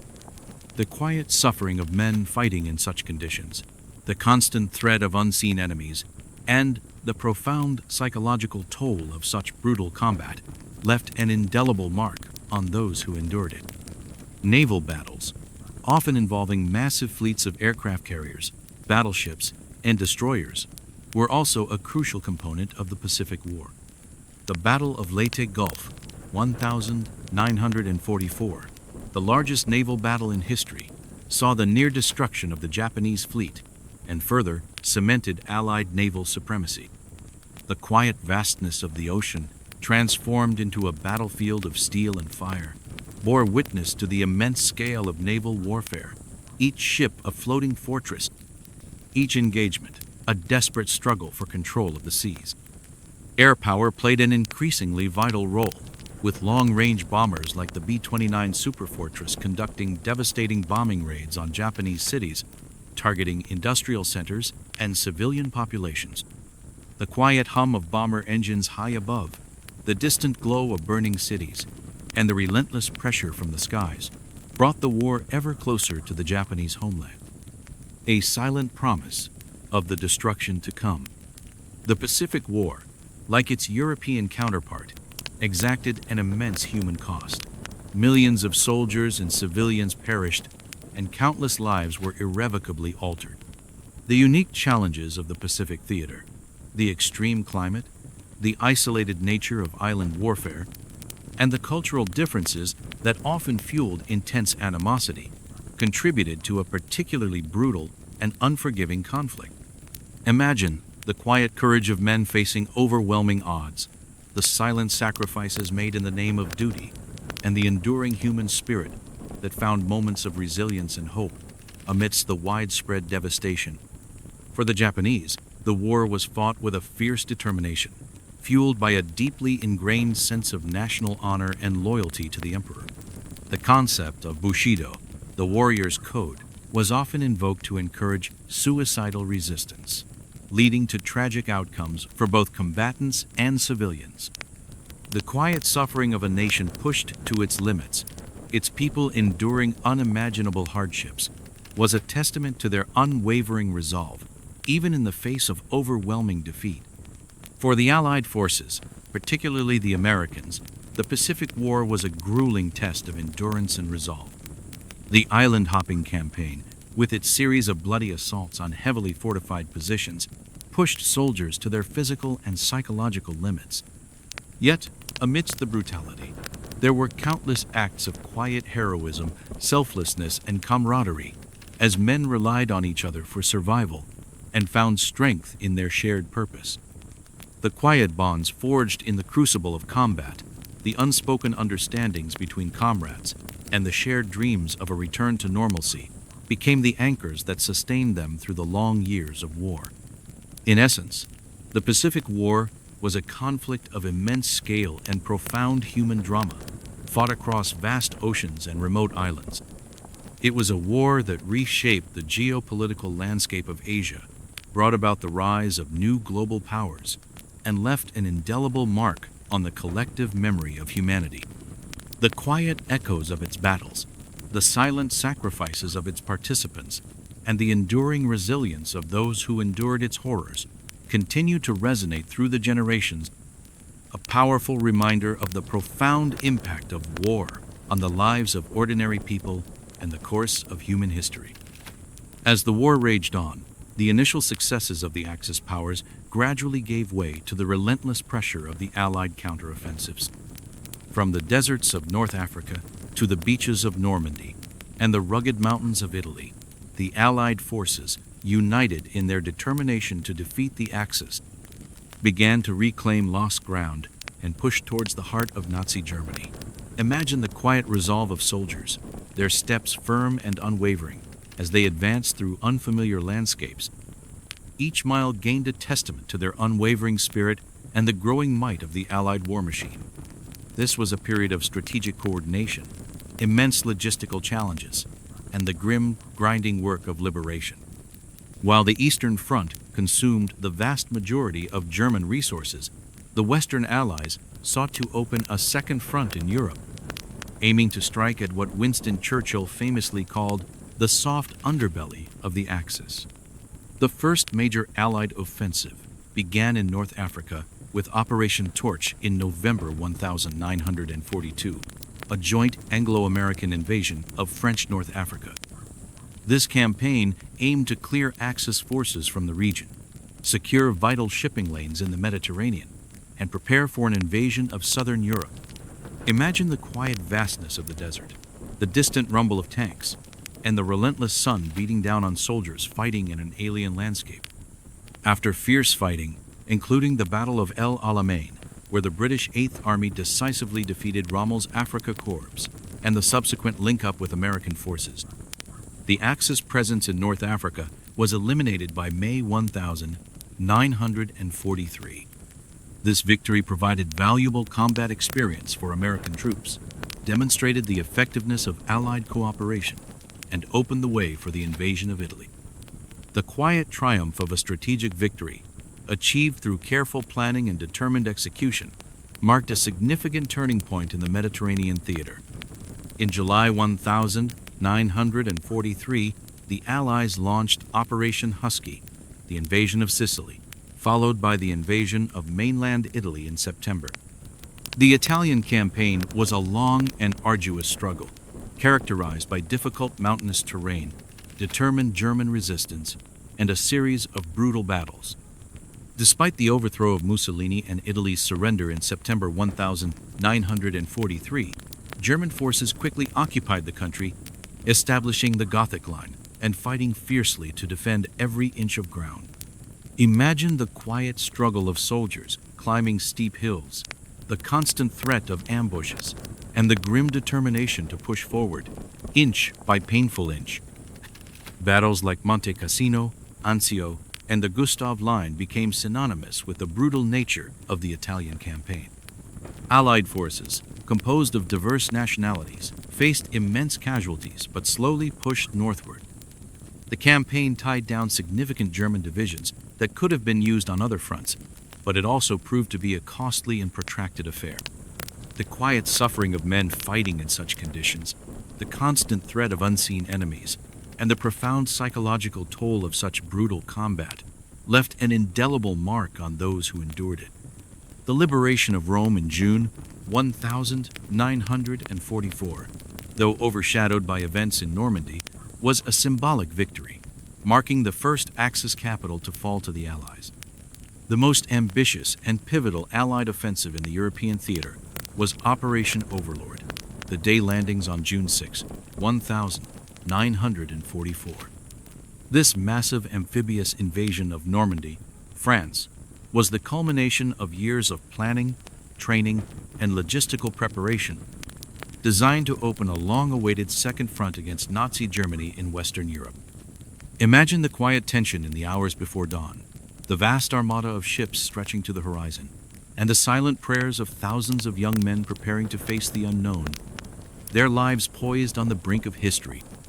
The landings involved over 150 Allied troops, supported by thousands of ships and aircraft, assaulting 5 heavily fortified beaches along the Normandy coast. Despite fierce German resistance, particularly on Omaha Beach, the Allies managed to establish beachheads and begin the slow, grinding process of breaking out of the Normandy hedgerows. The initial weeks were characterized by intense fighting, as German forces launched counterattacks and the Allies struggled to advance through the difficult terrain. Imagine the quiet courage of soldiers pushing forward under heavy fire, the rhythmic thud of artillery, and the grim determination to secure a foothold, each step a testament to their unwavering resolve. Once the breakout from Normandy was achieved, led by American forces under General Patton, the Allied advance across France was rapid. Paris was liberated in August 1944, a moment of immense joy and celebration for the French people and a powerful symbol of the turning tide of the war. The quiet jubilation of a liberated city, its streets filled with cheering crowds, marked a profound shift in the psychological landscape of the war, a clear signal that the end was in sight. The Allied armies continued their relentless push eastward, liberating Belgium and Luxembourg, and reaching the German border by late 1944. As the Allied forces closed in on Germany from the west, Hitler launched one last desperate gamble, the Ardennes Offensive, better known as the Battle of the Bulge, in December 1944. This surprise attack through the thinly defended Ardennes forest aimed to split the Allied lines, capture the port of Antwerp, and force the Western Allies to negotiate a separate peace. Imagine the quiet shock of a sudden, unexpected assault, the winter landscape transformed into a chaotic battlefield, and the grim determination of soldiers fighting in freezing conditions. Initially, the German offensive achieved considerable success, creating a large bulge in the Allied lines and catching American forces off guard. However, fierce resistance, particularly by the besieged American forces at Bastogne, and the eventual improvement in weather conditions allowing Allied air superiority, ultimately halted the German advance. The battle was characterized by brutal winter fighting, immense casualties on both sides, and a desperate struggle for survival. The quiet suffering of men fighting in sub-zero temperatures, the constant threat of frostbite and exhaustion, and the profound psychological toll of such brutal combat left an indelible mark on those who endured it. By late January 1945, the bulge had been contained and the German offensive repulsed. The Battle of the Bulge was a costly defeat for Germany, depleting its last reserves of men and material and hastening its inevitable collapse. It was a quiet testament to the resilience of the Allied forces, their ability to recover from a surprise attack and turn the tide against a desperate enemy. The quiet determination of soldiers holding their ground, their unwavering resolve in the face of overwhelming odds, marked the beginning of the final push towards victory in Europe. With the Battle of the Bulge defeated, the Allied armies resumed their advance into Germany. In March 1945, Allied forces successfully crossed the Rhine River, a significant psychological and strategic barrier, opening the way for the final assault on the German heartland. From the east, the Soviet Red Army, having pushed relentlessly westward since Stalingrad, was also closing in on Berlin. The war in Europe was entering its final, brutal phase, a race to the capital of the Third Reich. Imagine the quiet exhaustion of soldiers, their bodies weary but their spirits resolute, as they march towards the inevitable conclusion, each step bringing them closer to the end of the long, brutal conflict. The final weeks of the war in Europe were characterized by intense fighting, as German forces, though depleted and demoralized, continued to resist fiercely. Cities were reduced to rubble, and civilian populations endured immense suffering. The quiet desperation of a nation facing total defeat, its people caught between the advancing Allied armies and the collapsing Nazi regime, created a landscape of widespread devastation and despair. The quiet courage of those who continued to resist, and the silent suffering of those who simply wished for the war to end, were both poignant reminders of the human cost of prolonged conflict. As the Allied armies converged, the focus shifted to Berlin. The Soviets launched their final offensive on the city in April 1945, engaging in a brutal street-by-street battle against the last remnants of the German army and fanatical Nazi defenders. Hitler, holed up in his bunker, continued to issue delusional orders until his suicide on April 30, 1945. The fall of Berlin, a city reduced to ruins, marked the symbolic end of Nazi Germany. The quiet triumph of a hard-won victory, achieved through immense sacrifice and unwavering determination, brought an end to the brutal conflict in Europe. The quiet celebration of VE Day, Victory in Europe Day, on May 8, 1945, marked a moment of immense relief and joy for millions, a testament to the enduring human spirit and the triumph of freedom over tyranny. The quiet echoes of celebration, mixed with the somber reflections on the immense cost, marked the end of one chapter and the beginning of another in the long, complex story of human history. Behind the vast movements of armies and the sweeping tides of global conflict stood individuals whose decisions, leadership, and personal qualities profoundly shaped the course of the Second World War. These were the architects of destiny, men and women whose names became synonymous with the era, their actions reverberating through history. To understand the war is also to understand the complex interplay of their personalities, their strategic visions, and the immense burdens of responsibility they carried. Imagine the quiet intensity of a war room, the hushed conversations, and the weighty decisions made by a few, impacting the lives of millions. This section will gently explore some of these pivotal figures, not to glorify them, but to understand their roles in the unfolding drama of the war. The Allied powers, despite their diverse political systems and national interests, were united by a common enemy and a shared commitment to defeating the Axis.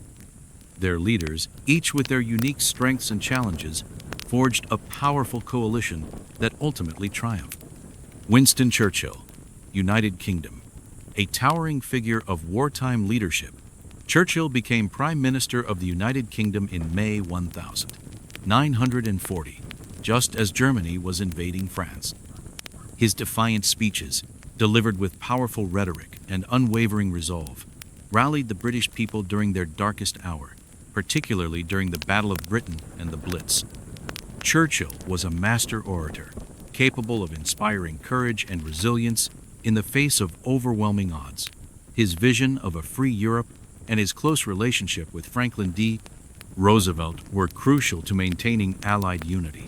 Imagine the quiet determination in his voice, his words a beacon of hope in a world shrouded in despair, a testament to the power of leadership in times of crisis. Franklin D. Roosevelt, United States. As President of the United States, from 1933 until his death in April 1945, Roosevelt guided America through the Great Depression and then through the entirety of its involvement in World War II. His leadership was characterized by a pragmatic approach, a willingness to adapt, and a deep understanding of the global stakes. Roosevelt's fireside chats, radio addresses delivered directly to the American people, fostered a sense of intimacy and trust, preparing the nation for war and sustaining morale throughout the conflict. His commitment to the arsenal of democracy transformed the American economy into a powerhouse of war production, providing vital supplies to the Allies. Imagine the quiet reassurance in his voice, his words weaving a narrative of hope and resilience, a testament to the power of a leader to connect with the hearts of their people. Joseph Stalin, Soviet Union. The enigmatic and ruthless dictator of the Soviet Union, Stalin led his nation through the brutal Eastern Front, where the vast majority of German forces were engaged. Despite his purges and authoritarian rule, Stalin proved to be a formidable wartime leader, mobilizing the Soviet Union's immense resources and inspiring fierce resistance against the Nazi invasion. His strategic decisions, though often costly in human lives, ultimately played a decisive role in the defeat of Nazi Germany. His complex relationship with Churchill and Roosevelt, often marked by suspicion and distrust, was a constant challenge to Allied unity. Yet their shared objective of defeating Hitler held the alliance together. Imagine the quiet intensity of his gaze, his decisions shaping the fate of millions, a testament to the chilling power of absolute authority. Charles de Gaulle, France. After the fall of France in 1940, General Charles de Gaulle emerged as the leader of the Free French forces, refusing to accept defeat and rallying French resistance from exile in London. His unwavering commitment to French sovereignty and his often contentious relationship with the Allied leaders, particularly Churchill and Roosevelt, underscored his determination to restore France's honor and independence. De Gaulle became a symbol of French resistance, his voice a quiet defiance against the occupation. Imagine the quiet dignity of a man who refused to surrender, his spirit a flame of hope in the darkness of occupation, a testament to the enduring power of national pride. The leaders of the Axis powers, driven by expansionist ideologies and a thirst for power, plunged the world into its most devastating conflict. Their decisions led to unimaginable suffering and ultimately their own downfall. Adolf Hitler, Germany, the Führer of Nazi Germany. Hitler was the central figure responsible for initiating World War II and orchestrating the Holocaust. His ideology of racial supremacy, extreme nationalism, and Lebensraum, living space, fueled Germany's aggressive expansionism. Hitler's charismatic oratory and his ability to tap into German grievances after World War I allowed him to seize absolute power. His strategic decisions, initially successful, became increasingly reckless and ultimately led to Germany's catastrophic defeat. Imagine the quiet fanaticism in his eyes, his words, a poison that infected a nation, a chilling testament to the destructive power of unchecked ambition. Benito Mussolini, Italy. The fascist dictator of Italy, Mussolini had established a totalitarian regime in the 1920s and sought to restore Italy to the glory of the Roman Empire. His alliance with Hitler, though often strained, brought Italy into the war. Mussolini's leadership was characterized by grand pronouncements and a theatrical style, but his military proved ill-prepared for the demands of modern warfare. His downfall in 1943 marked a significant turning point in the Italian campaign. Imagine the quiet bluster of a man whose ambitions far outstripped his capabilities. His legacy, a cautionary tale of misplaced pride. Hideki Tojo, Japan. As Prime Minister of Japan from 1941 to 1944, General Hideki Tojo was a key architect of Japan's aggressive foreign policy and its decision to attack Pearl Harbor. A staunch militarist, Tojo believed in Japan's divine right to dominate Asia and was a strong advocate for total war. His leadership was characterized by a rigid adherence to military doctrine and a refusal to compromise. His ultimate downfall came as the tide of the war turned against Japan. Imagine the quiet resolve in his demeanor, his decisions driven by a fervent belief in national destiny, a testament to the dangers of unyielding ideology. Beyond the primary political and military leaders, countless other individuals played crucial roles in shaping the war, from brilliant generals to courageous resistance fighters and innovative scientists. Their contributions, though often less visible, were no less significant. Generals and commanders, figures like Dwight D. Eisenhower, Supreme Allied Commander in Europe, Bernard Montgomery, British Field Marshal, George S. Patton, American General, and Erwin Rommel, German Field Marshal, the Desert Fox, led armies and devised strategies that determined the fate of campaigns. Their tactical brilliance, leadership on the battlefield, and ability to inspire their troops were vital to military success. Imagine the quiet intensity of a general studying maps, their strategic mind calculating every move, a testament to the intellectual demands of warfare. Scientists and innovators, the war spurred unprecedented scientific and technological advancements. Figures like J. Robert Oppenheimer, leader of the Manhattan Project, which developed the atomic bomb, and Alan Turing, a British mathematician who played a crucial role in breaking the Enigma code, made breakthroughs that profoundly impacted the course and outcome of the war. Their quiet dedication in laboratories and research facilities, often working in secrecy, reshaped the very nature of warfare. Imagine the quiet hum of machinery in a hidden laboratory, the intense focus of brilliant minds, their discoveries altering the balance of power. Resistance fighters and civilians, millions of ordinary men and women, often nameless in the grand narratives, played vital roles in resistance movements, espionage, and humanitarian efforts. Their quiet acts of defiance, their courage in the face of oppression, and their unwavering commitment to freedom provided a moral compass in a world consumed by darkness. Imagine the quiet bravery of a civilian hiding a Jewish family, the silent courage of a resistance fighter sabotaging enemy lines, their actions a testament to the enduring power of the human spirit in the face of tyranny. The Second World War was a conflict of immense scale, but it was ultimately shaped by the decisions and actions of individuals. Their leadership, their ideologies, their courage, and their flaws all contributed to the unfolding drama of the war, leaving an indelible mark on the collective memory of humanity. The quiet echoes of their lives, their triumphs, and their tragedies continue to resonate through the generations, a powerful reminder of the profound impact that individuals can have on the course of history. Amidst the grand narratives of battles and political maneuvering, the Second World War also bore witness to a chapter of unimaginable horror and systematic brutality, the Holocaust. This was not a byproduct of the war, but a central, ideological objective of the Nazi regime, a meticulously planned and executed genocide that targeted Jewish people, Roma, Sinti, homosexuals, disabled individuals, political opponents, and many others deemed undesirable by the Nazi ideology.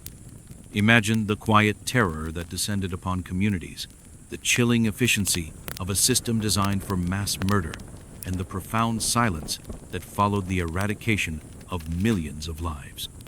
This section will gently approach this dark period, acknowledging its reality without graphic detail, focusing on the systematic nature of the persecution and the enduring human spirit that, even in the face of such evil, found moments of resistance and resilience.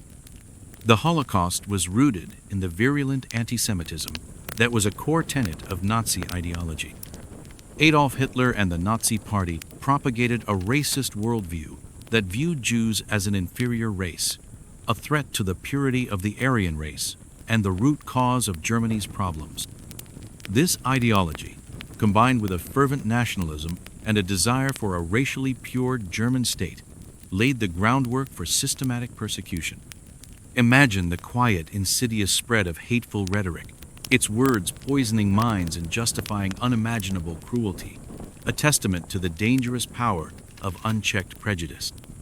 Initially, Nazi policies focused on isolating and marginalizing Jewish people within German society. The Nuremberg laws of 1935 stripped Jews of their German citizenship, forbade marriages and relationships between Jews and non-Jews, and excluded them from public life. Jewish businesses were boycotted, and Jewish professionals were dismissed from their jobs. This was a gradual process of dehumanization, designed to strip individuals of their rights, their dignity, and ultimately, their humanity. Imagine the quiet despair of a community slowly being ostracized, their rights eroding with each passing decree, a silent prelude to the horrors that would follow. As Germany expanded its territory through annexation and conquest, millions more Jewish people came under Nazi control. The invasion of Poland in 1939 brought over 3 million Polish Jews into the Nazi sphere, and the subsequent invasion of the Soviet Union in 1941 brought millions more. The scale of the problem, from the Nazi perspective, grew exponentially, leading to increasingly radical solutions. The quiet expansion of an empire built on hatred, its shadow extending over vast populations, brought with it the chilling promise of systematic destruction. The systematic extermination of Jewish people, known as the final solution to the Jewish question, evolved over time. Initially, Nazi policies involved forced immigration and the establishment of ghettos. Ghettos were enclosed urban areas where Jewish populations were confined, often in overcrowded and unsanitary conditions, subjected to starvation, disease, and forced labor. Life in the ghettos was a constant struggle for survival, a quiet testament to the human capacity for endurance in the face of unimaginable hardship. Imagine the quiet desperation within the walls of a ghetto, the struggle for a morsel of food, the constant threat of disease, and the profound sense of isolation from the outside world. With the invasion of the Soviet Union in 1941, the Einsatzgruppen, mobile killing squads, began mass shootings of Jewish men, women, and children in conquered territories. These atrocities marked a significant escalation in the Nazis' genocidal policies. However, mass shootings proved to be inefficient and psychologically taxing for the perpetrators, leading the Nazi leadership to seek more industrialized methods of murder. The quiet horror of these massacres, the systematic eradication of entire communities, marked a chilling turning point in the unfolding tragedy. In January 1942, at the Wannsee Conference, Nazi officials formalized the final solution, outlining the plan for the systematic deportation of Jewish people from across Europe to extermination camps equipped with gas chambers. Camps like Auschwitz-Birkenau, Treblinka, Sobibor, and Belzec became centers of mass murder, designed for the efficient killing of millions. Victims were transported by train, often in horrific conditions, to these camps, where they were immediately gassed or subjected to forced labor, starvation, and brutal treatment. Imagine the quiet despair of those packed into cattle cars, the rhythmic clatter of the train wheels carrying them towards an unknown, terrifying fate, a silent journey into the heart of darkness. Beyond the extermination camps, concentration camps like Dachau, Buchenwald, and Bergen-Belsen were established to imprison political opponents, homosexuals, Roma, Sinti, and others. While not primarily designed for immediate extermination, these camps were characterized by brutal conditions, forced labor, starvation, disease, and arbitrary executions. The quiet suffering within these camps, the systematic dehumanization of prisoners, and the constant threat of death were a stark reminder of the Nazi regime's utter disregard for human life. Even in the face of such overwhelming evil, acts of resistance and resilience emerged, often in the most unexpected places. These were quiet acts of defiance, small gestures of humanity that shone brightly against the backdrop of unimaginable darkness. Imagine the quiet courage of those who dared to resist, their actions a testament to the enduring power of the human spirit. Armed resistance. Despite overwhelming odds, there were instances of armed resistance in ghettos and concentration camps. The Warsaw Ghetto Uprising in April 1943, though ultimately crushed, was a powerful act of defiance, demonstrating the unwavering will to fight for dignity and freedom. There were also partisan groups, often composed of escaped prisoners or local populations, who engaged in sabotage and armed struggle against the Nazi regime. The quiet determination of those who took up arms, their struggle, a desperate fight for survival and dignity, remains a powerful symbol of resistance. Spiritual and cultural resistance. Beyond armed struggle, many engaged in forms of spiritual and cultural resistance.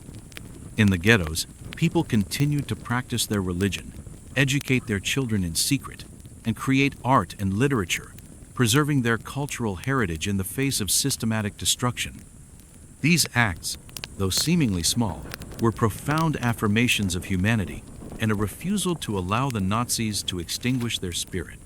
Imagine the quiet solace found in a forbidden prayer, the whispered words of a secret lesson, or the hidden beauty of a clandestine work of art, each an act of defiance against the forces of oppression. Rescue and aid. Throughout Europe, countless individuals and groups risked their lives to hide, protect, and rescue Jewish people and other victims of Nazi persecution. These righteous among the nations, ordinary people who performed extraordinary acts of courage, provided shelter, forged documents, and helped people escape to safety. Their quiet acts of compassion, often carried out in secret and at immense personal risk, were beacons of hope in a world consumed by hatred. Imagine the quiet bravery of a stranger offering sanctuary, the silent promise of protection, a testament to the enduring power of human kindness. The liberation of the concentration and extermination camps by Allied forces in 1944 and 1945 revealed the full extent of the Nazi atrocities to the world. The discovery of emaciated survivors, piles of corpses, and the chilling evidence of systematic murder shocked the conscience of humanity. The quiet horror of these discoveries, the overwhelming evidence of unspeakable crimes, forced the world to confront the depths of human depravity. In the aftermath of the war, the Nuremberg trials brought many Nazi leaders to justice for their crimes against humanity. The world grappled with the profound questions raised by the Holocaust. How could such an event occur? What were the responsibilities of individuals and nations? The quiet determination to understand, to remember, and to ensure that such atrocities never happen again became a guiding principle for future generations. Today, the legacy of the Holocaust serves as a powerful reminder of the dangers of hatred, prejudice, and unchecked power.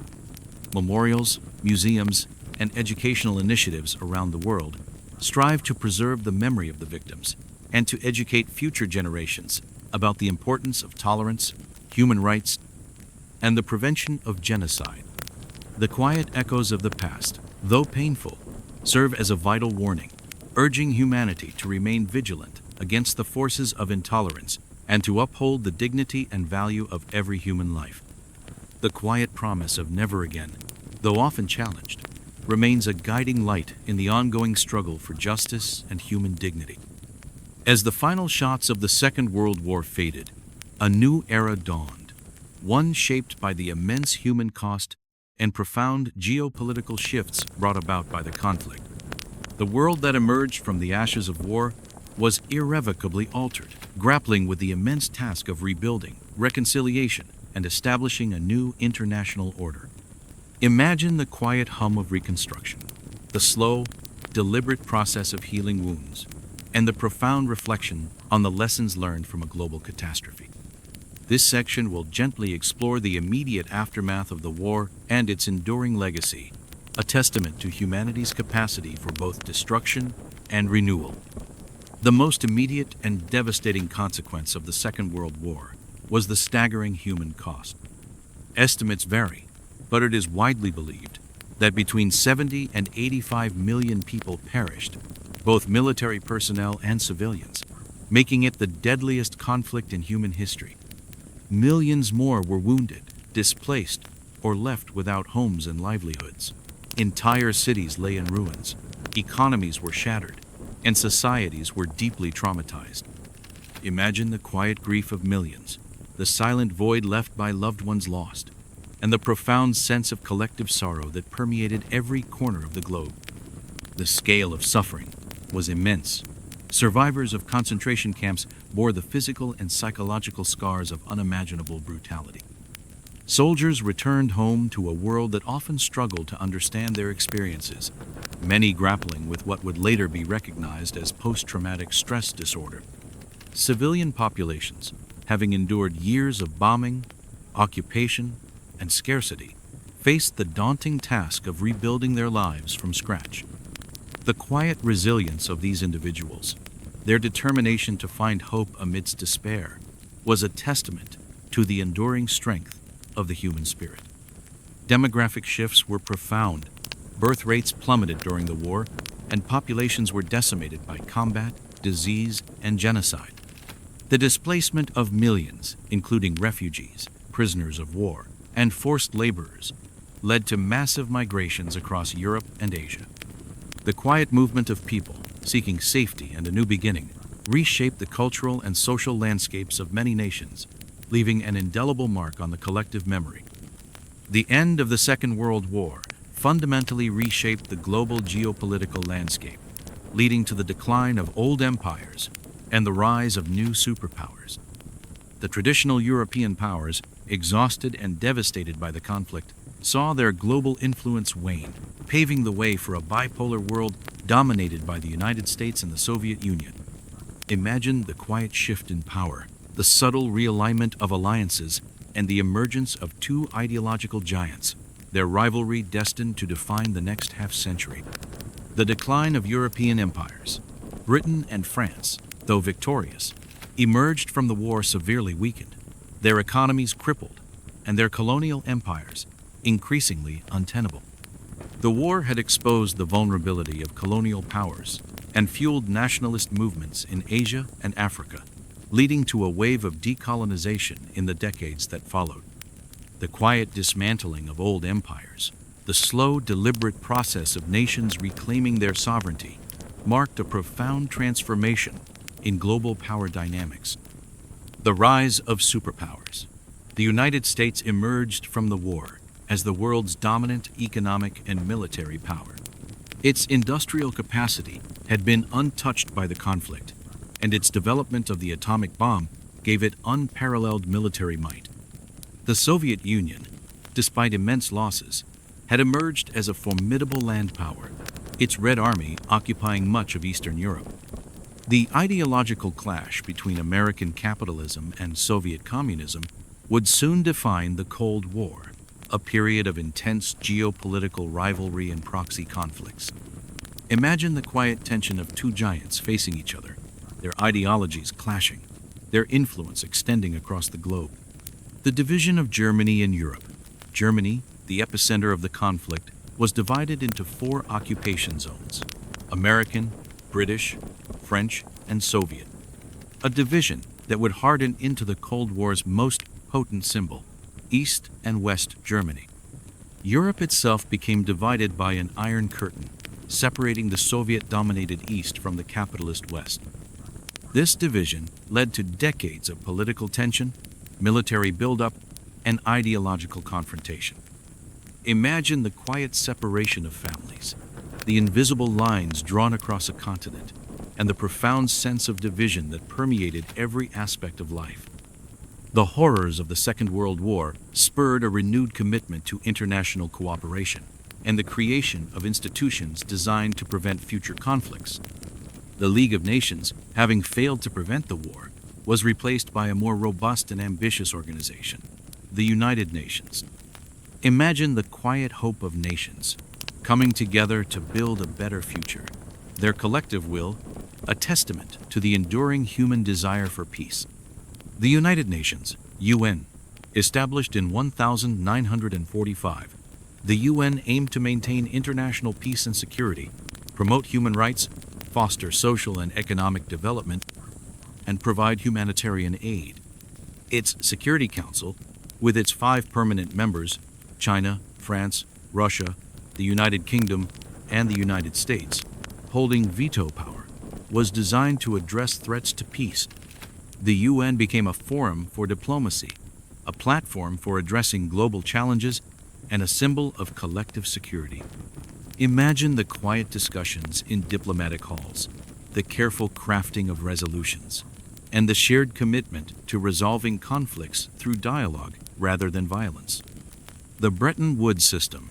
In 1944, even before the war ended, the Allied powers met at Bretton Woods, New Hampshire, to establish a new international monetary system. This led to the creation of the International Monetary Fund, IMF, and the World Bank, designed to promote global economic stability, facilitate international trade, and provide financial assistance for reconstruction and development. These institutions laid the groundwork for a more interconnected global economy. Imagine the quiet calculations of economists, their theories shaping the financial landscape of the world, a testament to the power of intellectual collaboration. Human rights and international law. The atrocities of the Holocaust and the widespread human rights abuses during the war led to a renewed focus on international human rights. The Universal Declaration of Human Rights, adopted by the UN in 1948, articulated fundamental rights and freedoms for all individuals. The Nuremberg trials and the Tokyo trials established precedents for international criminal law, holding individuals accountable for war crimes, crimes against humanity, and genocide. Imagine the quiet resolve of legal scholars, their words enshrining universal principles, a testament to the enduring human desire for justice and dignity. The Second World War accelerated technological innovation and brought about profound social changes that continue to shape our world today. The demands of total war spurred rapid advancements in science, medicine, and engineering, while the disruption of traditional social structures led to new opportunities and challenges. Technological advancements. The war spurred the development of radar, jet engines, rockets, and most significantly, nuclear weapons. These innovations had a profound impact on military strategy and technology, but also laid the groundwork for peacetime applications. The development of computers, initially for code breaking and ballistics calculations, revolutionized information processing and laid the foundation for the digital age. Imagine the quiet hum of new machines, the subtle glow of experimental displays, and the relentless pursuit of knowledge, each discovery a step into an unknown future.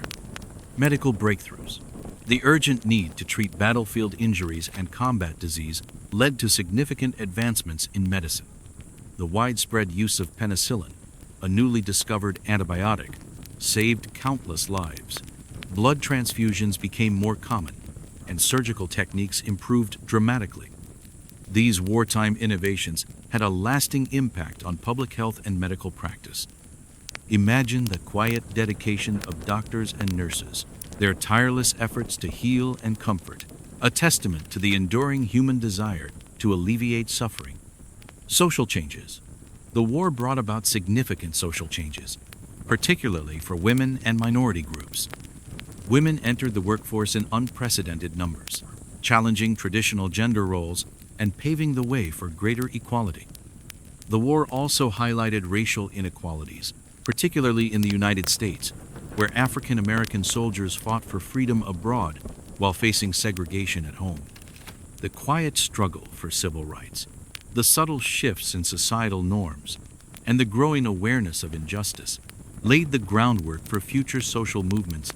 Imagine the quiet determination of individuals seeking equality, their voices rising in unison, a testament to the enduring human desire for justice. The legacy of the Second World War is complex and multifaceted, continuing to shape international relations, political ideologies, and collective memory. It stands as a stark reminder of the devastating consequences of unchecked aggression, hatred, and intolerance. Yet, it also serves as a testament to humanity's capacity for resilience, cooperation, and the pursuit of peace. The Cold War. The immediate aftermath of Wwii led directly to the Cold War, a period of intense ideological and geopolitical rivalry between the United States and the Soviet Union. This era of proxy wars, nuclear arms races, and political brinkmanship shaped global affairs for nearly half a century. The quiet tension of a world divided, the constant threat of nuclear annihilation, and the subtle dance of diplomacy defined an entire generation. The European Union. In response to the devastation of two world wars, European nations embarked on a path of greater integration, leading to the formation of the European Coal and Steel Community, which eventually evolved into the European Union. This ambitious project aimed to foster economic interdependence and political cooperation, making future conflicts between member states unthinkable. Imagine the quiet determination of nations, once enemies, now working together, their shared vision a testament to the power of reconciliation. Memory and remembrance. The memory of the Second World War, and particularly the Holocaust, continues to be a powerful force in shaping global consciousness. Memorials, museums, and educational initiatives around the world strive to preserve the memory of the victims and to educate future generations about the importance of tolerance, human rights, and the prevention of genocide. The quiet echoes of the past, though painful, serve as a vital warning, urging humanity to remain vigilant against the forces of intolerance and to uphold the dignity and value of every human life. In conclusion, the Second World War was a watershed moment in human history, a conflict that reshaped the world in profound and lasting ways. Its aftermath was a period of immense challenge and transformation, but also one of remarkable resilience and renewal. The quiet echoes of its legacy continue to resonate, reminding us of the fragility of peace, the destructive power of hatred, and the enduring human capacity for hope, cooperation, and the pursuit of a better future. As we reflect on this pivotal chapter, let us carry forward the lessons learned, ensuring that the sacrifices made were not in vain, and that the quiet promise of a more peaceful world continues to guide our collective journey. As the sun sets on our contemplative journey through the Second World War, let us carry with us not the weight of its darkness, but the quiet strength of its lessons. The echoes of this conflict, though sometimes somber, also whisper tales of extraordinary courage, unwavering resilience, and the enduring human capacity for hope. May these reflections serve as a gentle reminder of the preciousness of peace and the profound importance of understanding our shared history, allowing us to drift into a peaceful contemplation of the world, past and present.